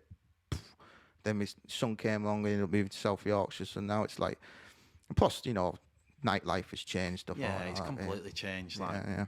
But going on, obviously we're in that momentum now, and we're talking about what you've done in the past. Do you want to bring up some like inspiration? So when I mean like inspirations, what I mean is people that obviously you've already spoke about a couple of them, but people that like sort of thought, I want to be a DJ, because you said you was an MC when you first started. Yeah. So there must have been a point, in time where you thought, I don't want to be an MC anymore. I actually want to be a DJ. Well, Finchie got me in as an MC. I still love Finchie. I get on with Stu very well when we see each other and that, but I could actually like listen to him, and he's one of the few MCs where I call it. That new album that he's just dropped is unreal. Yeah, I listen. I've only listened to it twice because I've just been caught up with life. But he's fucking great. Honestly, he's talented, him man. He is. He's a pinnacle, mate. He's up there. Like if there's a Mount Rushmore of all this shit, he's got to be on there. Yeah, 100%. He just has to be, MC or not. He's done too much. Yeah. But anyway, graft him. Yeah, that's it. And regarding to DJs and that, believe it or not, this is a weird question for me. It's a very hard, difficult one because I started out loving MCs. And originally coming out with Frequency. So my door was opening up with listening to the likes of Alex R. Hodge and John Neal. Oh, Drakey as well, and Wiggy, I think. And funny enough, I'm good mates with all them now. But I listen to them, and then, I started picking up other DJs, Greenie and stuff. But what really did it for me was, I already had heard of Rob Kane, but I didn't really pay attention to it. It was the Scouse thing, I'm from St. Helens. Yeah. Even though it's probably closer to Liverpool, it was just one of them things. And then one night I went to Frequency at Club Sanook, and I forgot he was on. I was fucking happy Swede, to be honest with you, mate. I was just having a ball at dance floor. And don't get me wrong, the DJs on before him, it was a good night. He was playing well. But when he come on, I thought, what the fuck is this? This is absolutely amazing. Like, the tunes he was spitting out, you could tell the difference. He is so good in, mate. Like, I'm gonna blow some smoke up his ass if that's okay, because 100%, he deserves it. In my opinion, everyone says he's the best DJ in bounce, and I wouldn't disagree with that. I personally think he's one of the best DJs in the north of England, if not, could be argued with most of the UK, if not the UK, because how many DJs can turn up to bounce and not just play a flawless, not just bounce off another DJ playing that music, but play it flawless off their own mat, and then go to a hardcore gig and do the same there. Not just look like he's a DJ who can play a bit of hardcore and just get away with it. I mean, actually, like, own it. And do the same with house music. And then I've seen him make 3 people dance in Darley Bar in fucking Warrington to turn into about 40 people on a quiet Friday in Warrington or something. Yeah. I've seen him do that, and I've seen him absolutely own, like, fucking, I can't remember how many, but like 4,000-6,000 people in a tent in Reminisce, and he absolutely smoked every other headliner. He's not the headliner, right?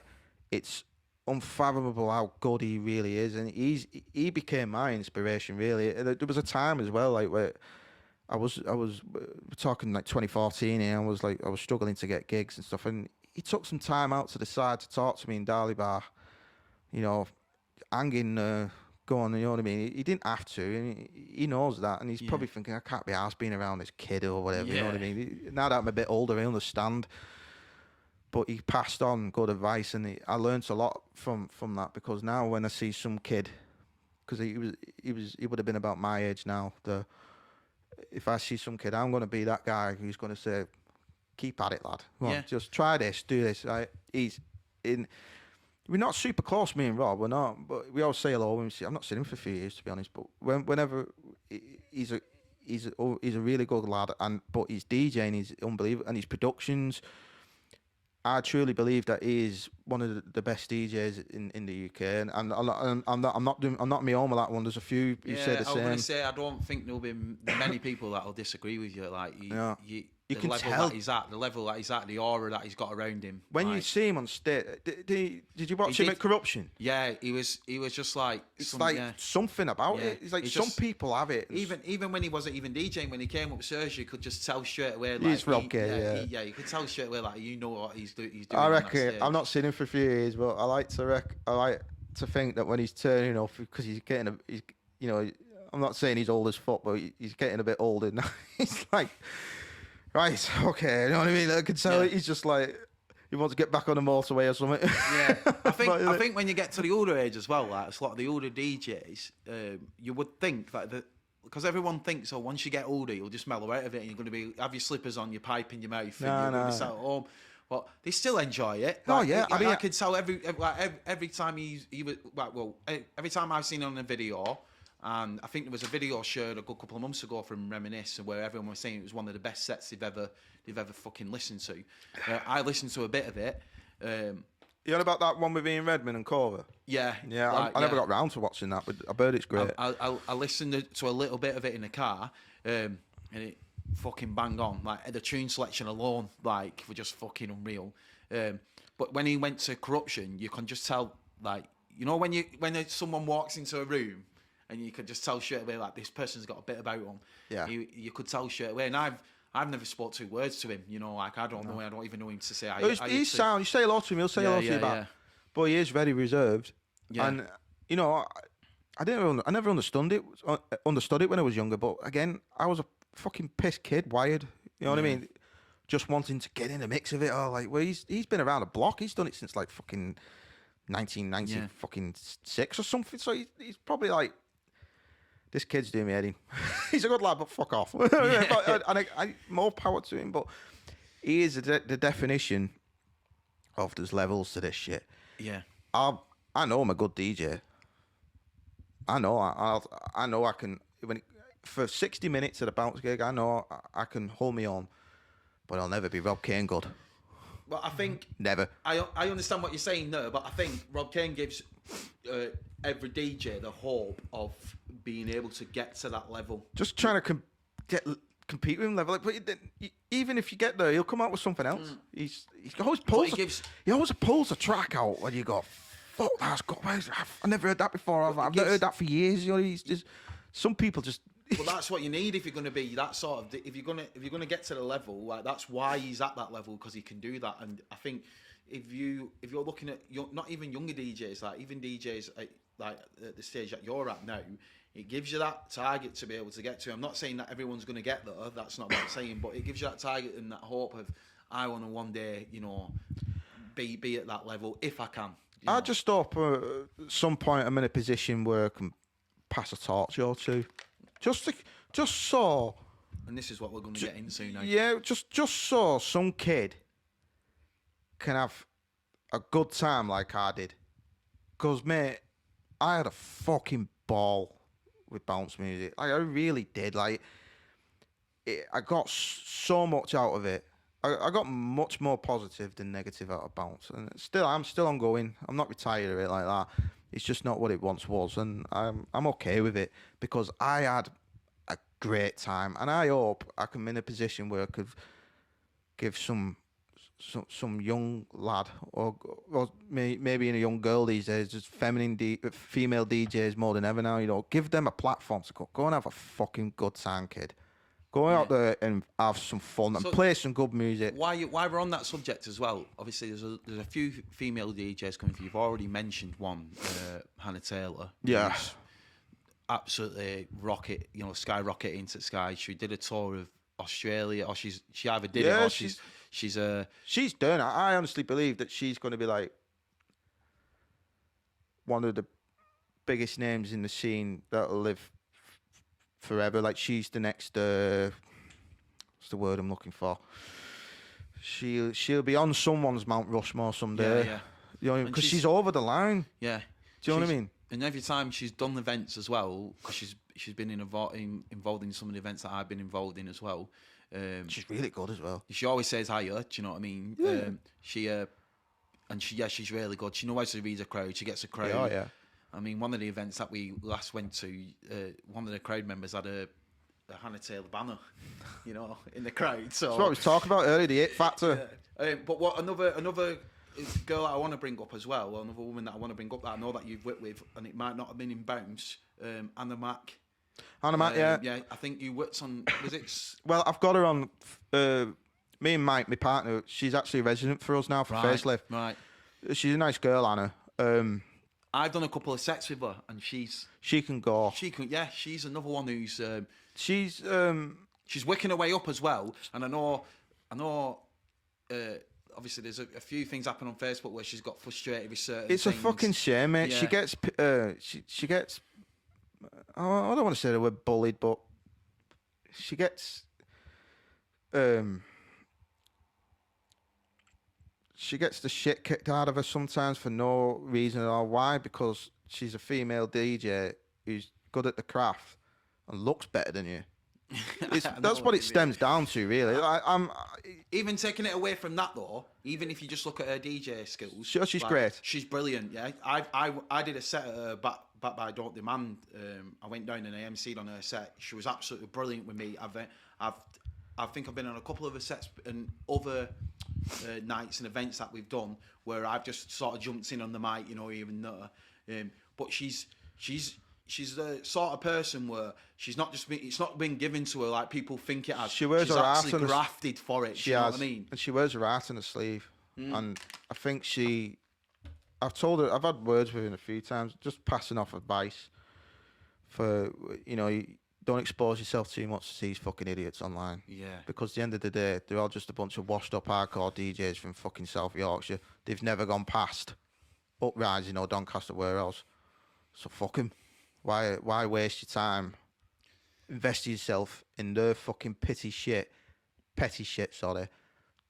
Because it's just derailing you and your success. And and it wasn't just me who said that, a few others, but she may be one to remember eventually. Just a matter of time, I suppose. You don't know what the future holds. You never know. I'm hearing a lot of noise from Ryan Towler nowadays. Yeah, very good lad. Very good lad. Me and Vinny, shout to Vinny as well. Vinny's top. Me and Vinny go way back. I pretty much started out with him as well. Now I'm thinking about it. I remember when Ryan was born. Yeah. I remember Ryan when he was a baby.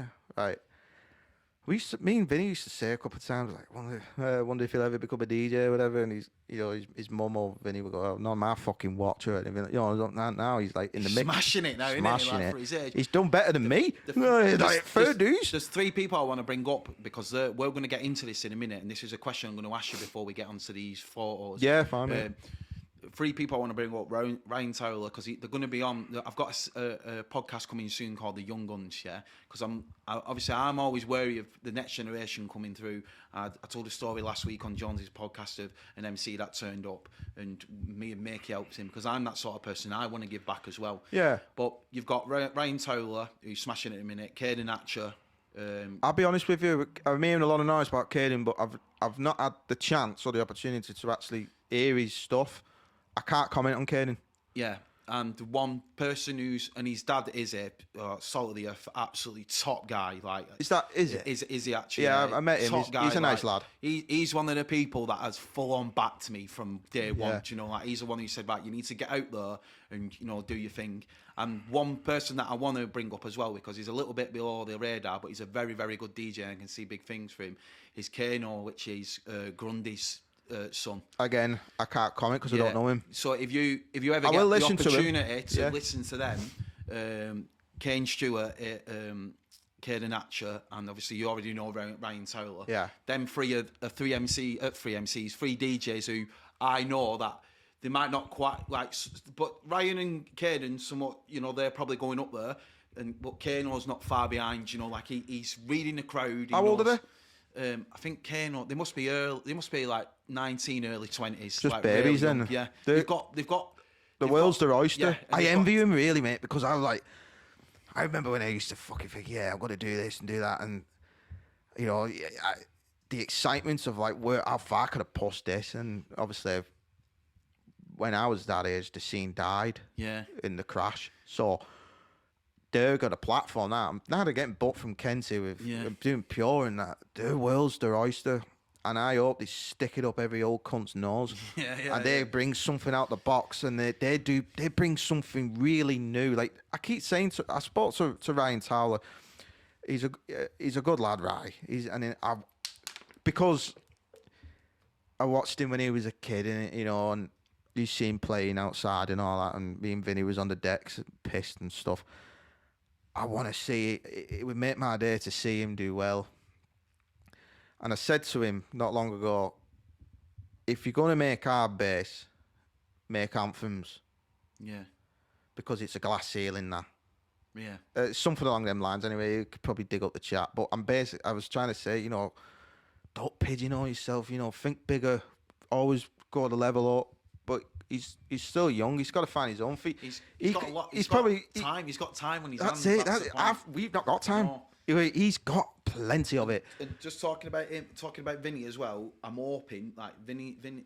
I've asked Vinny to come on this podcast. Yeah. And he's a bit 50-50 about it in a minute. I don't think he's very good at talking. Well, I could rabbit on for hours. Yeah. But he's. I told him to tune in, and he said he'll think about it. You know, once we've got Ryan on, and you know he's done his bit, then because I'm hoping with Vinny, I've only met him a couple of times, but I know he's got an old head on his shoulders, and he knows it like from back when, you know. Well, he pretty much started out with us. Yeah. Maybe a little earlier, but he's got a lot of knowledge in hardcore, and that, so he'll be a good guest. I bet he's got some stories on me as well. Stuff that I forgot about.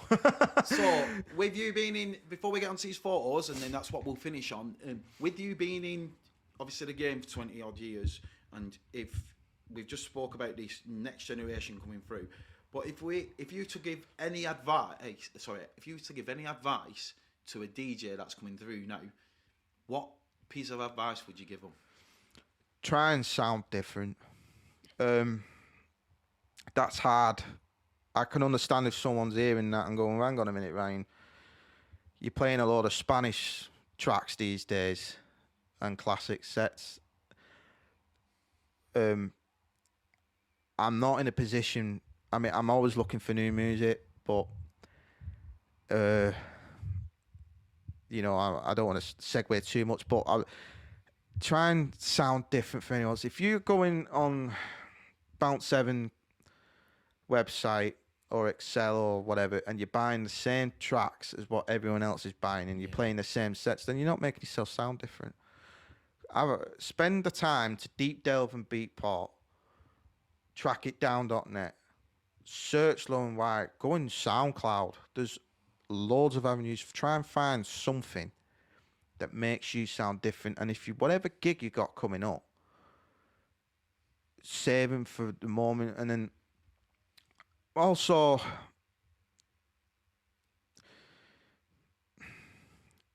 I'm going to spin off into something else with that question.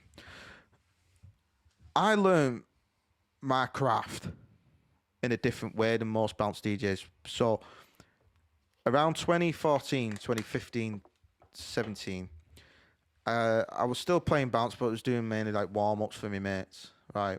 because I went into playing house music. I went and getting residencies in local bars in St. Helens like Wobbs, Rehab.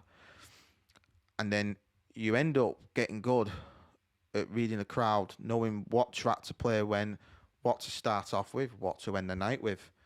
You end up learning so much from residential DJing. However, there's few and far between these days because of the state of the nightlife, the industry as we spoke about. Yeah. But if you can get into something like that and explore your horizons, it will do you good long term regards becoming a bounce DJ. Because when I came back into it for around 2017 after that gig with the live rooms in Chester, I pretty much had them skills with me. So it's no coincidence that I had such a good night that night, because I just spent an extra amount of years preparing for it, sort of thing. Just sharpening my iron. Yeah. Do you know, like, knowing ear to the ground, Josh, knowing what's current at the time. It was Calvin Harris, MK, Philip George, Wish You Were Mine, all that. And then, you know, you bring in something to your palate. Yeah. So if I could pass any advice on to DJs, it's that. Also, not everyone's advice is going to work. Go to other DJs. They're all approachable, by the way. Nick, John, Rob, Cheese, Kenta. Do not ask. If you go up to them and you talk to them and you're polite and you ask them, they'll give you advice, because they did it with me, and there's no reason for them not to do it with these kids. They're not. Yeah. They're not fucking, Paul McCartney, right? They're nice people, right? So that if they take every bit of people's advice and create your own thing from it, learn it, and just make yourself different.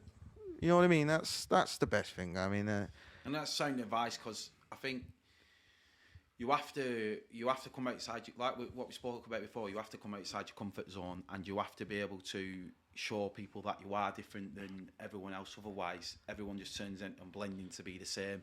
And if you're not willing to step outside that box, you're never gonna be different. Since the Bounce 7 podcast boom, it's like it's standard practice now to just buy all your tracks off that website, and then suddenly you're a bounce DJ.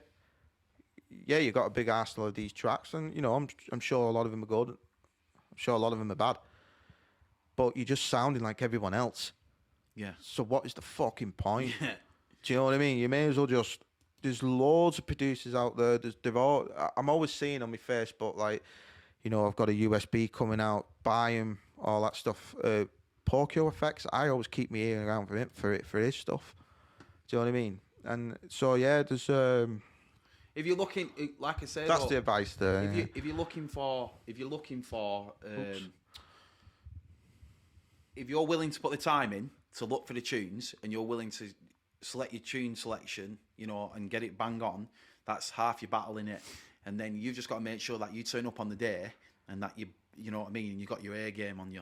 I've found as well that when I'm DJing, I could have these tracks that I'm fucking dying to play out, but I won't play them on the events at the gig, because there's just they're not ready for it. They don't want they're reacting from a different set of music. So you don't take a risk, but knowing your risk is a different matter. Yeah. So yeah. So anyway, look at that picture. We'll move on to these pictures. So I'm going to start with this one up here, because we were talking about it earlier on. Obviously, your weight loss. Yeah. Feb 25 there to Feb 26. Who drops a sock size? So you can tell a notable difference between both. Yeah. And like I say, it's brilliant that, mate. Thank you, appreciate it. To be able to do that. I feel good, man. Right, so this is the photo that I said looks absolutely identical to your son. Does that? Poor kid. So what you on here? Tell us what you're on here. What equipment you're using here? Well, for a start, they're not switched on. I think I'm just doing a pause. So okay, I've got a DJ picture, but they're Pyrotechnics. Oh, God, Christ, I was so young here. They're Pyrotechnics, and a pair of Axis 4s with a little Newmark mixer, and that was the back room in the studio that I used to just turn up and just have a little play. Good times then, man. So we'll move on to the next one, which is this one. Phil Critchley. That was the period of time where I was watching Matrix too much and eating too much pizza. Fucking the Shermanazer. But yeah, they were the best days of my life then. Vinny as well, yeah, good times. Vinny the Lord. Yeah, we gave him his thanks. Last time I seen him was working to him. We got the train from Doncaster to Newton Le Willows, and then we drove to Workington. And then I was supposed to do another gig in Ashton. It got cancelled, so I had to kippity sub, and I got the train back. And that was thank God I got a driver's license. Oh mate, without having a car, it's sometimes in the night. I don't know how other people do it. Game changer. I know MCs and DJs who don't drive, who've got gigs all over the place, and I'm like, how'd you get there? Mate, I was one of them for a long time, and I think to myself, you stupid bastard, you'd save so much money. There's happy, good times. My tutor. Okay, it's like I'm aging backwards. What the fuck? I look like Uncle Fester. We'll go to this one. That is a brilliant. One picture, of my favourite pictures ever. Obviously got you, Joe Taylor. I know these people. Easy there. I don't. Twister and Webber. So these are Twister and Webber. So yeah. So I'm not being ignorant here. It's just you don't know. I've not yeah. met them. You know what I mean? I love them boys. This is in Pure as well. That's in Pure. So, that was 2022, and I was going through the ringer at that time, because I was going through court proceedings over my son, and I was raising a 3-month-old at the time, so. That night we absolutely smoked it. We killed it that night collectively as a team. Right, Joe played a banger. I was on form. Easy was just like, honestly, it was like he was cutting a promo from D-Generation X or something. He was just so good. And that is one of my favourite pictures ever. One day when I move into my own place and all that, and I'm gonna get that blown up on like a canvas. Because that was probably one of the last times I played Pure on that level. I did the warm up for Corruption, but it was a warm up. It worked like this. That was like 11 o'clock or something, and that was another night when we did well. It's a very, very good picture. I fucking love Dose of Donk. I do. They're just something about it. We'll move on to this one. What'd you find that? Very, very, very young there. Very, very, very young. That is my best mate, Lefty. How the fuck have you found that, man? Lefty is my best mate, and I wasn't going to bring him up on this podcast because he's not really anything to do with bounce, but since he's there, I love that man. How old are you though? You must. That school leavers do that. 15. Yeah, that was good times. That man. Me and him been best mates for 20 years. He's a love you, Lefty. So, call him Lefty because he's half an arm. Right. He saved in my phone as Captain Hook. Right. We'll move on to this one. Love it. Yeah. Me and him was like a double act for a spell. How old are you here? Because you look like you've got... That was 26, 27. You look like you trimmed down there a little bit. I did. I've had phases of weight loss on and off, and that was one of them. That was around 2017. Yeah, because you look totally different there, don't you? But at the time, I wasn't locked in as I am with this. As I am now. I was off the rails every weekend, so I was like, for a lot of that weight loss was sesh. So we'll move on to the next one. There's Webber, my man. So this is the guy who was on the stage with you. That was him. Yeah. He is a very shrewd businessman. He is a main factor why Dose of Donk turned into what it was. I love that guy to bits. I do. He's just fucking great. And then there's obviously look at that. Fuck how young we were. That was like 2013, I think that was. We had a. It's mad that because if you told me that was easy, I would have been telling you lying. Yeah, he's had so many different hairdos. He's been bald. He's had fucking long hair. He's had a fucking. He had a comb over. Like that guy.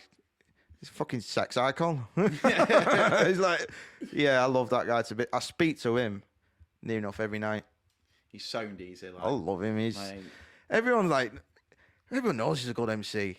He doesn't get spoken enough. How much of a wonderful human being he is and how funny he is. Like this, the shit me and him talks about. We have each other in stitches. Like he's one of my best mates. There was a period where we didn't speak about MCing. We were just speaking about wrestling because I'm a wrestling yeah, fan, like an old school wrestling fan, and we were just speaking about MCing. And we usually just the best conversations when we're ripping fuck out someone with voice notes, and it's hilarious. I'll leave it at that because I don't want to get in trouble. But it's RJ, another man. I want to bring up a story about him. When first of all, he gave me one of my first gigs outside of St Helens in Widnes. He didn't have to. I was only 18. He's another reason why I got him in the foot with the door with overdose. Right. Secondly, when I moved to South Yorkshire, I had to give up the house. I had to give up my career. I didn't have any money.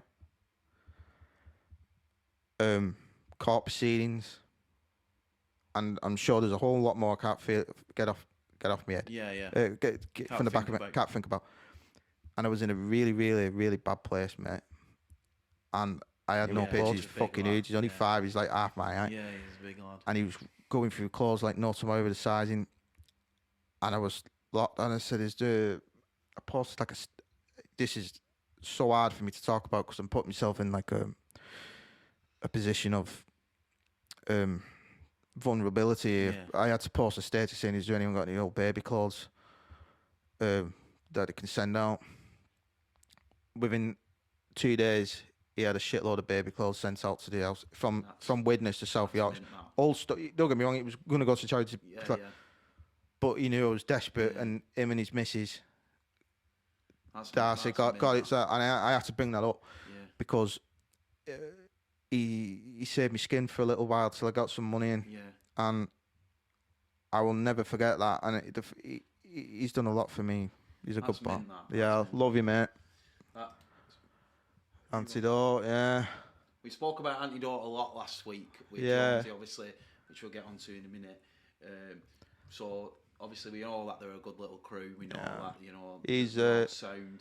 I owe Rome a lot. I've not spoke about Rome much about this here because we're against the clock, and there's so many people I've got to thank for whatever this journey is. But he gave me the opportunities with Antidote. I've been one of his loyal soldiers now forever. Like I know hand on heart that I'm his guy. He can depend on with Antidote. Like if he needs a solid DJ for that hour, he knows he's in good hands. If he needs a fly doing by a day or two, he knows he's in good hands. He's a top guy. He is. He's a good lad. Very good lad. He is. And Jen, I love Jen bits. What the fuck? Downs there. Yeah. Yeah, that was a mad night. I love him bits. I don't see him as much as I used to, but yeah. The reason these images are on here, guys, is because I wanted to make sure that I don't know if I'm going to have another opportunity again to speak like this for whatever this is. And I want to thank people who have been around for a long time with. And I want to make sure that these people get the praise. The praise and the real, honest thank yous. I don't want it to sound like a fucking Oscar speech, right? You know what I mean? Like, I'm probably going to get the piss ripped down of me, but I'll own it because they did so much for me. So, look, I've even got chippy tits out on the fucking screen. Right, so don't say I've never said thank you to any of you ungrateful twats. Right. So before we move on to the flyers and the bit that I want to speak about the mixes and finish off, the next people, Jonesy, who we had on last week. Now, this Jonesy for me, like, is since obviously we spoke about last week when we first met him, and I thought that he didn't like me at first. So if you listen back to the podcast last week, you hear the story. But he's been absolutely brilliant with me since I got to meet him. He's advised me, he's messaged me, he's even tried helping me out with a job at one time. But I just want to give him his props because from the first podcast, he's been absolutely brilliant. Like, I've minded him to death. You know what I mean? About, can we do this? Can we do that? He's a very open book and he's very giving. Yeah. I've got a story with him to show the gratitude that I have of him. So, Jonesy, last year I was supposed to be going to St Helens to have a night out with my mates. They're not involved with Bounce. So I got me day ones who were just going to have a drink with. Yeah.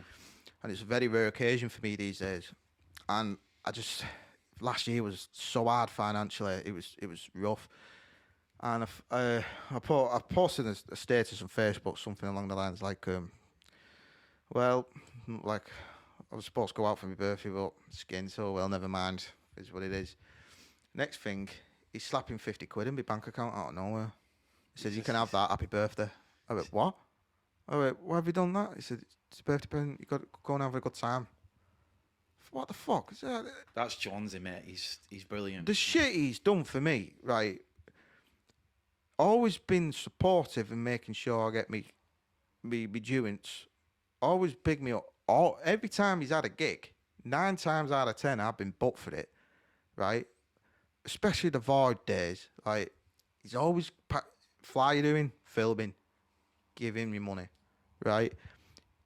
He's such a wonderful human being. Like, the fact that you did a whole segment talking about my artwork last week, but it got cut.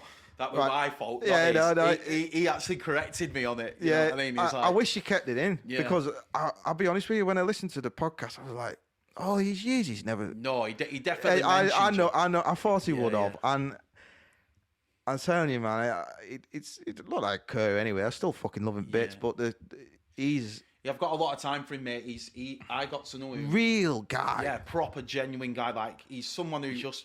You can just tell straight away the respect level's there. Yeah. It's there. Do you know what I mean? And that's... He's really good as well. Yeah. Like, his DJing's taking off. Like, he's hosting that night, stuff, actually, he was DJing with me. That was in a venue in Cologne last year for Escalation. And I think he played his first set. And he fucking blitzed it, man. I was like...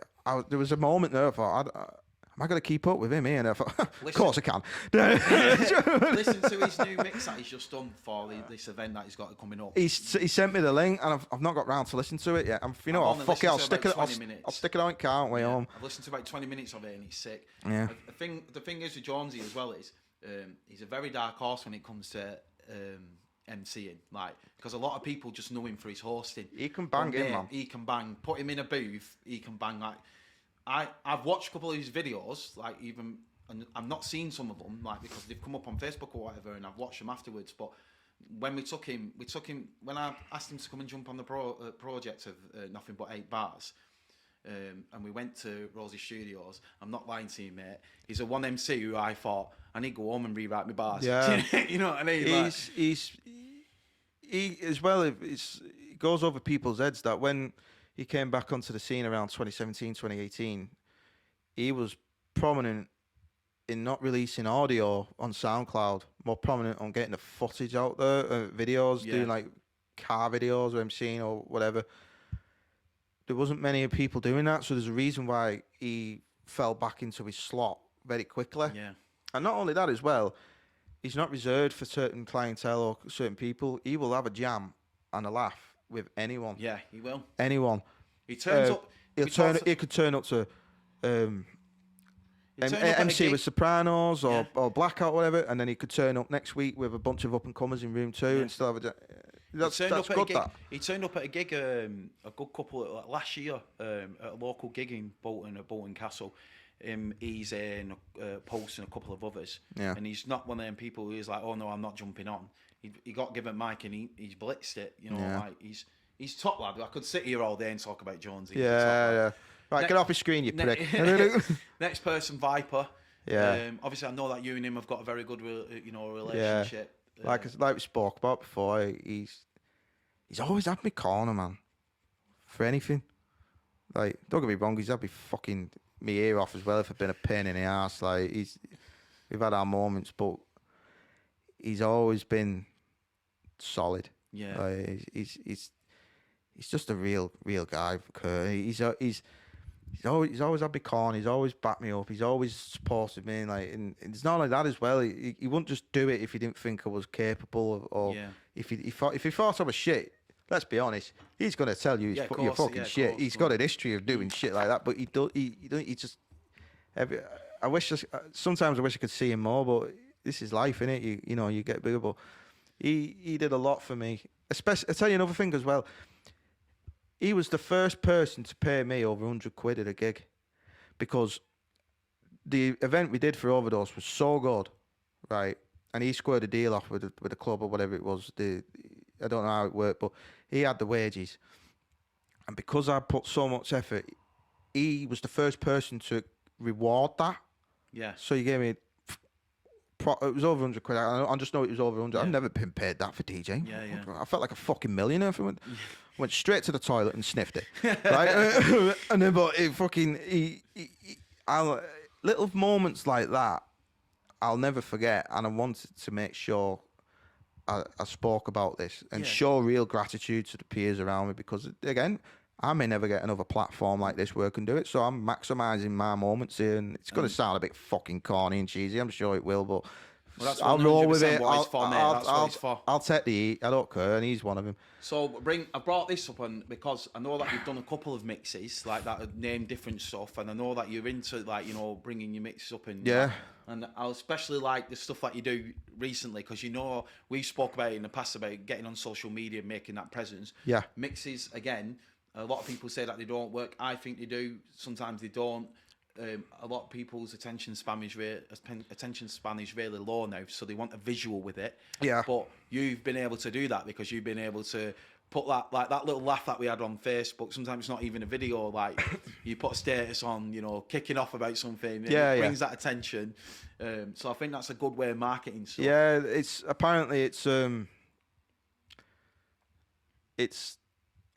that was accident, that, you know.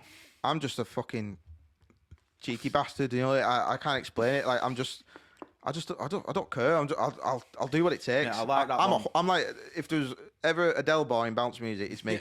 Right? I will not pay that bastard fucking Facebook any amount of money to beat the algorithm. I'm gonna beat that algorithm one day. I like the one you did with the sheep, mate. When you go, you're nothing but sheep. Yeah, fuck yeah. And I'll promote anything. Right? I'm an influencer. Oh shit! Oh, it's all right, don't worry. Sorry, it's all right, don't worry. Technical get that clipped out. Wind it back. But yeah, these mixes are favourites of mine. I've yet to do volume 5, but because I've been so caught up with facelift stuff, it turns out I'm onto something with it. I actually nicked the idea from Rob Kane because he's doing like a shitload of old school mixes. Right. And then one night I was bored. I thought, you know what, I'll switch the decks on. I got nothing going on. I was dry with artwork, and I thought, sod it. And I recorded an hour and a half classics. Did well. Got some numbers, and I thought, I'll do another. And I thought, Rob Kane's been doing this. It was roughly an hour and a half or 2 hours or something. I thought, I've got so much music here. I actually calculated the other day that I've got over what was it now? Over 75,000 bounce tracks, right? Or a lot, maybe a lot more. I can't remember. I just know it's extortionate. It was like 70 gigs worth or some shit, right? And I thought, I've got so much range here. I could keep doing these and keep doing them and keep doing them. So, and not only that, I love the classics anyway, and I think it's something a bit different because when everyone makes a classics mix, they keep playing the same stuff like Wand, Happiness, Superfly, Gotta Be Love. Don't get me wrong, the classics, but there's so much more out there. Yeah. So yeah, I'm going to be carrying on with these. You've got another one as well, haven't you? Because obviously you love playing your Spanish. Yeah, so Spanish ones have started No Nonsense. In fact, I'll announce this now.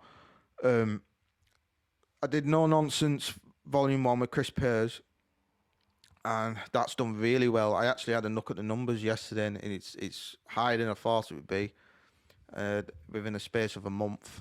And I can confirm that within the next week or so, I'll be releasing Volume 2 with a guest mix from City B. Sweet. Yeah. And so me and Sid have done a back-to-back before, and it was fucking naughty. Another one from Harmony. Yeah, he is. He's a good DJ. Yeah. He's a really nice lad as well. But that boy can bang, and I've heard his mix is fucking unbelievable, man. So really, just before we finish up, there's a couple of extra bits, so we're gonna.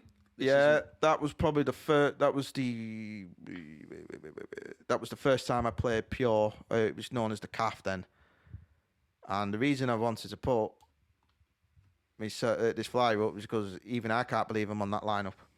So that was my first big names though. Yeah, that was my first major gig. I think I did a couple of things beforehand, but it wasn't on that level. That was a good night. That then obviously we spoke about Overdose already, so we'll click on that. Yeah, that was. I just wanted to put that on so I can remember Some big names on there. Yeah, Well, isn't it? I've listened. I was going through all the images yesterday, and I was looking at all the flies, and I think, you know what? 20 years, I've not done too bad. Some of them. I have not done too bad at all because some of these names. You don't even see some of these anymore. Like Zach K, he does a couple of nights every now and then. Yeah. MCG, you don't really see. You don't see much of Grams these days. That was a fucking unbelievable night. That was rammed. And then we'll click on this one to finish with. That was the 2017. That was it. Strickle and Philbin. Strickle never turned up, and it was just me in an hour and a half for me. But an hour and a half for a bounce gig can be tough anyway for a lot of lads. Yeah. Because I did all my residential stuff. Easy. Some DJs, and obviously I'll ask you this question now before we finish up. Yeah. Some DJs, they like to pre-plan their sets. Some DJs just load a load of tunes on a USB and go with it. What is there coming from a DJ, aspects of it? Yeah. Is there some gigs that you go into and think I'll pre-plan it, or is there some gigs that go into it and just go I'll play whatever I do when I get there? When I've got a big one coming up, for example, something like that, I'll plan the first track, a set starter that I know will just grab the attention. And 9 times out of 10, most gigs I do was with Lomo on the mic, Easy on the mic, and he would introduce it, and he would put the cherry on the cake with it. So by the time this track comes in, it's always something with impact value. Yeah. Pardon me. So, and then after that first track, I'll wing the rest.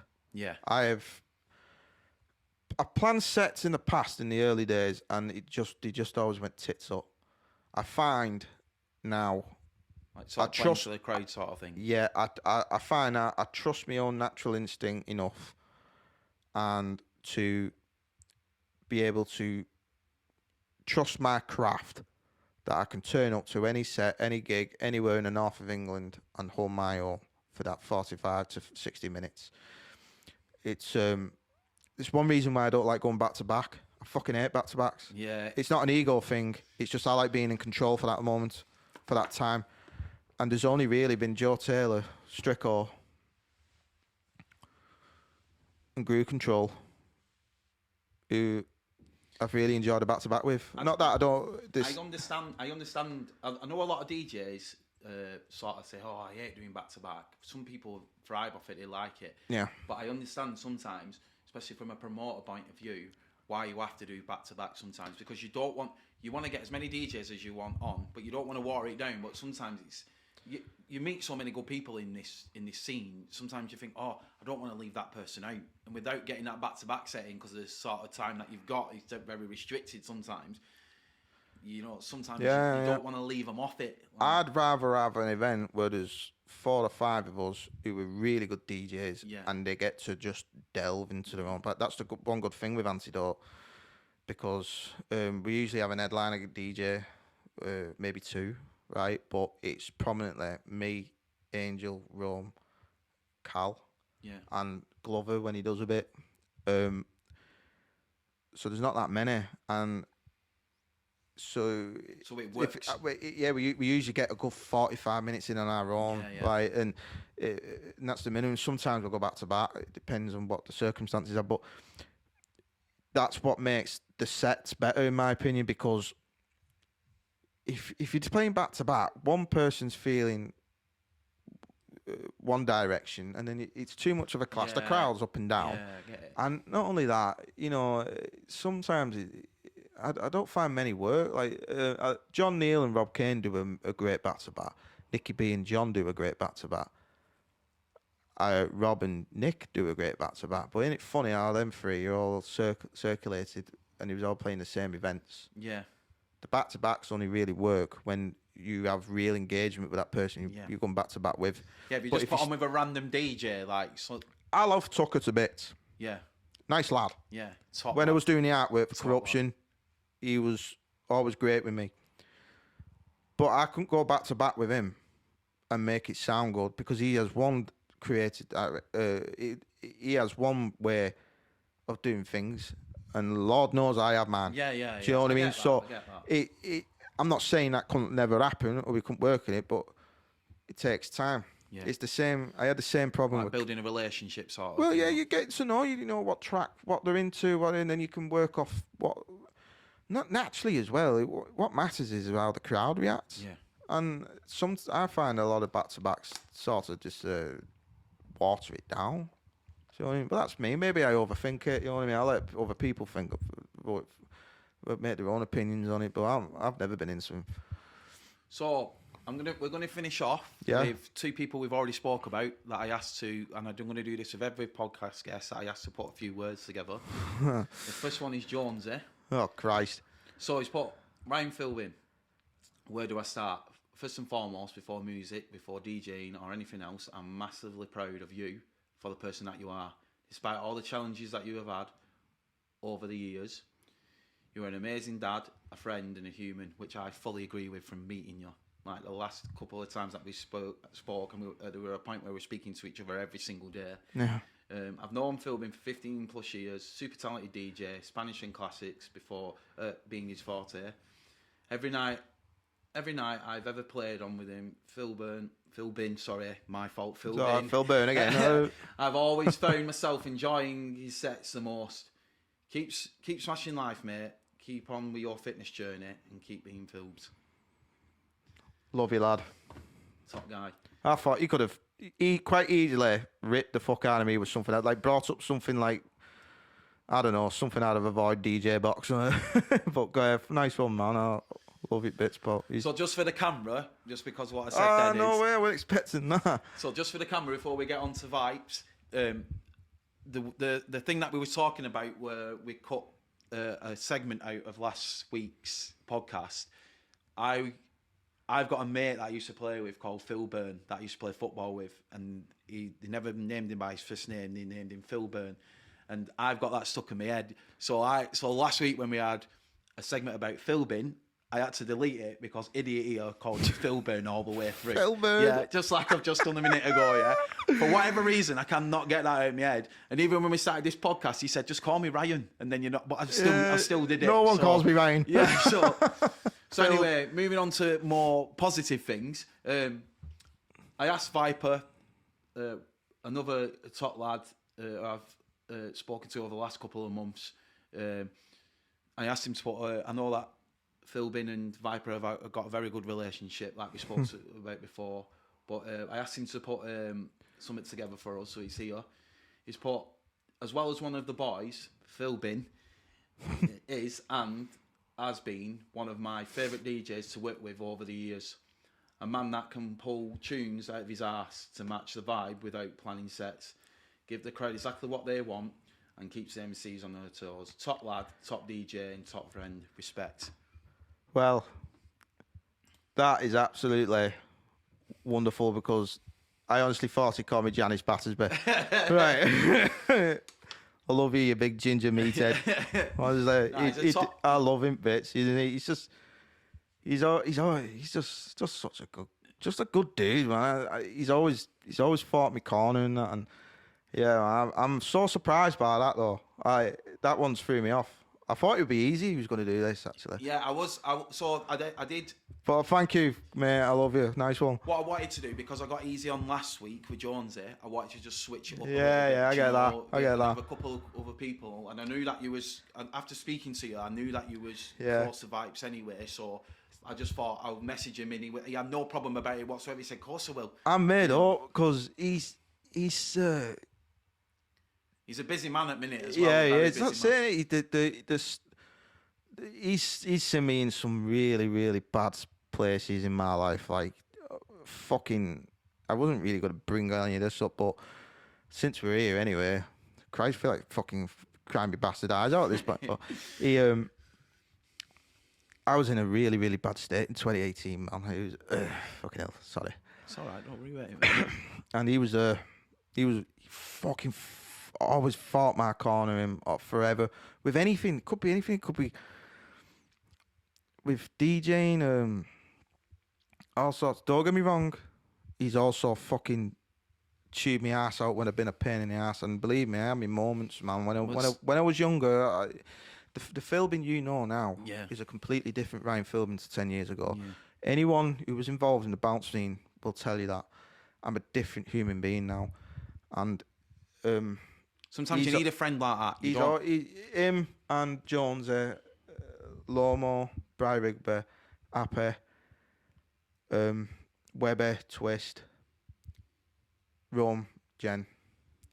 They're my guys. RJ, all of them. I hope I've mentioned you all because it's. I've had such a blast for the past 21 years. I hope I go another 21. So do I, mate. I hope, and I hope it's with these. But honestly, give me a night with these guys instead. That is the God's honest truth, and this is on record. And these can get clipped. Yeah, yeah. Don't get me wrong.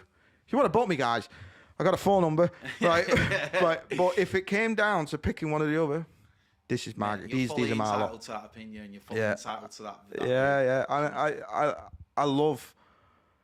I just got sound. You nearly got a tear out of me. You prick. So anyway, I think that's a good place to finish on. Got to find me manhood.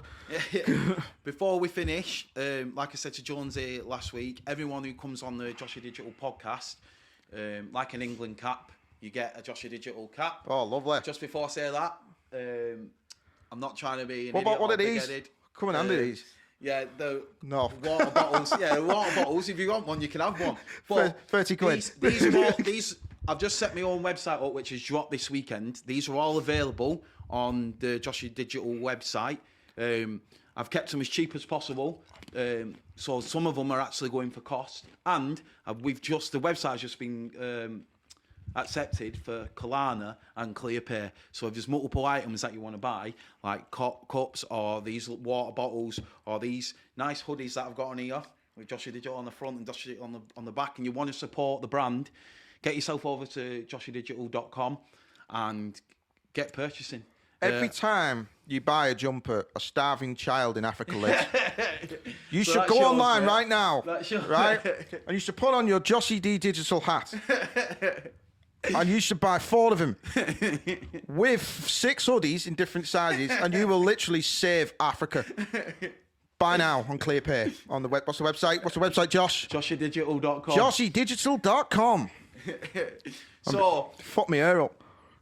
None of that happens, by the way, just for legal reasons. Yeah, if you buy it, you buy it. That's it. You single-handedly feed 6 DJs in room 2 in Pure.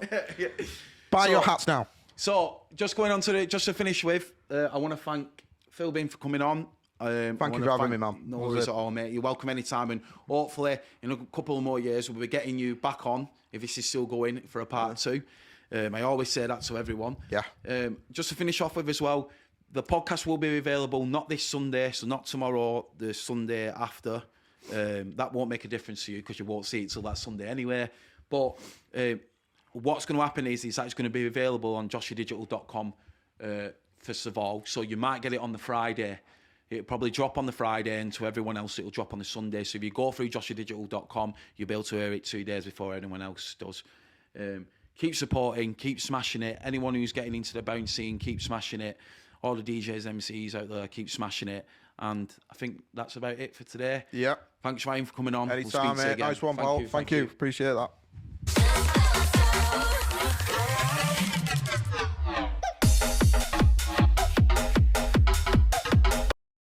The Joshy Digital Podcast is proudly sponsored by John Mack Tires, delivering 24-hour tires services with quality you can trust nationwide, and Marie's Creations bring your designs to life.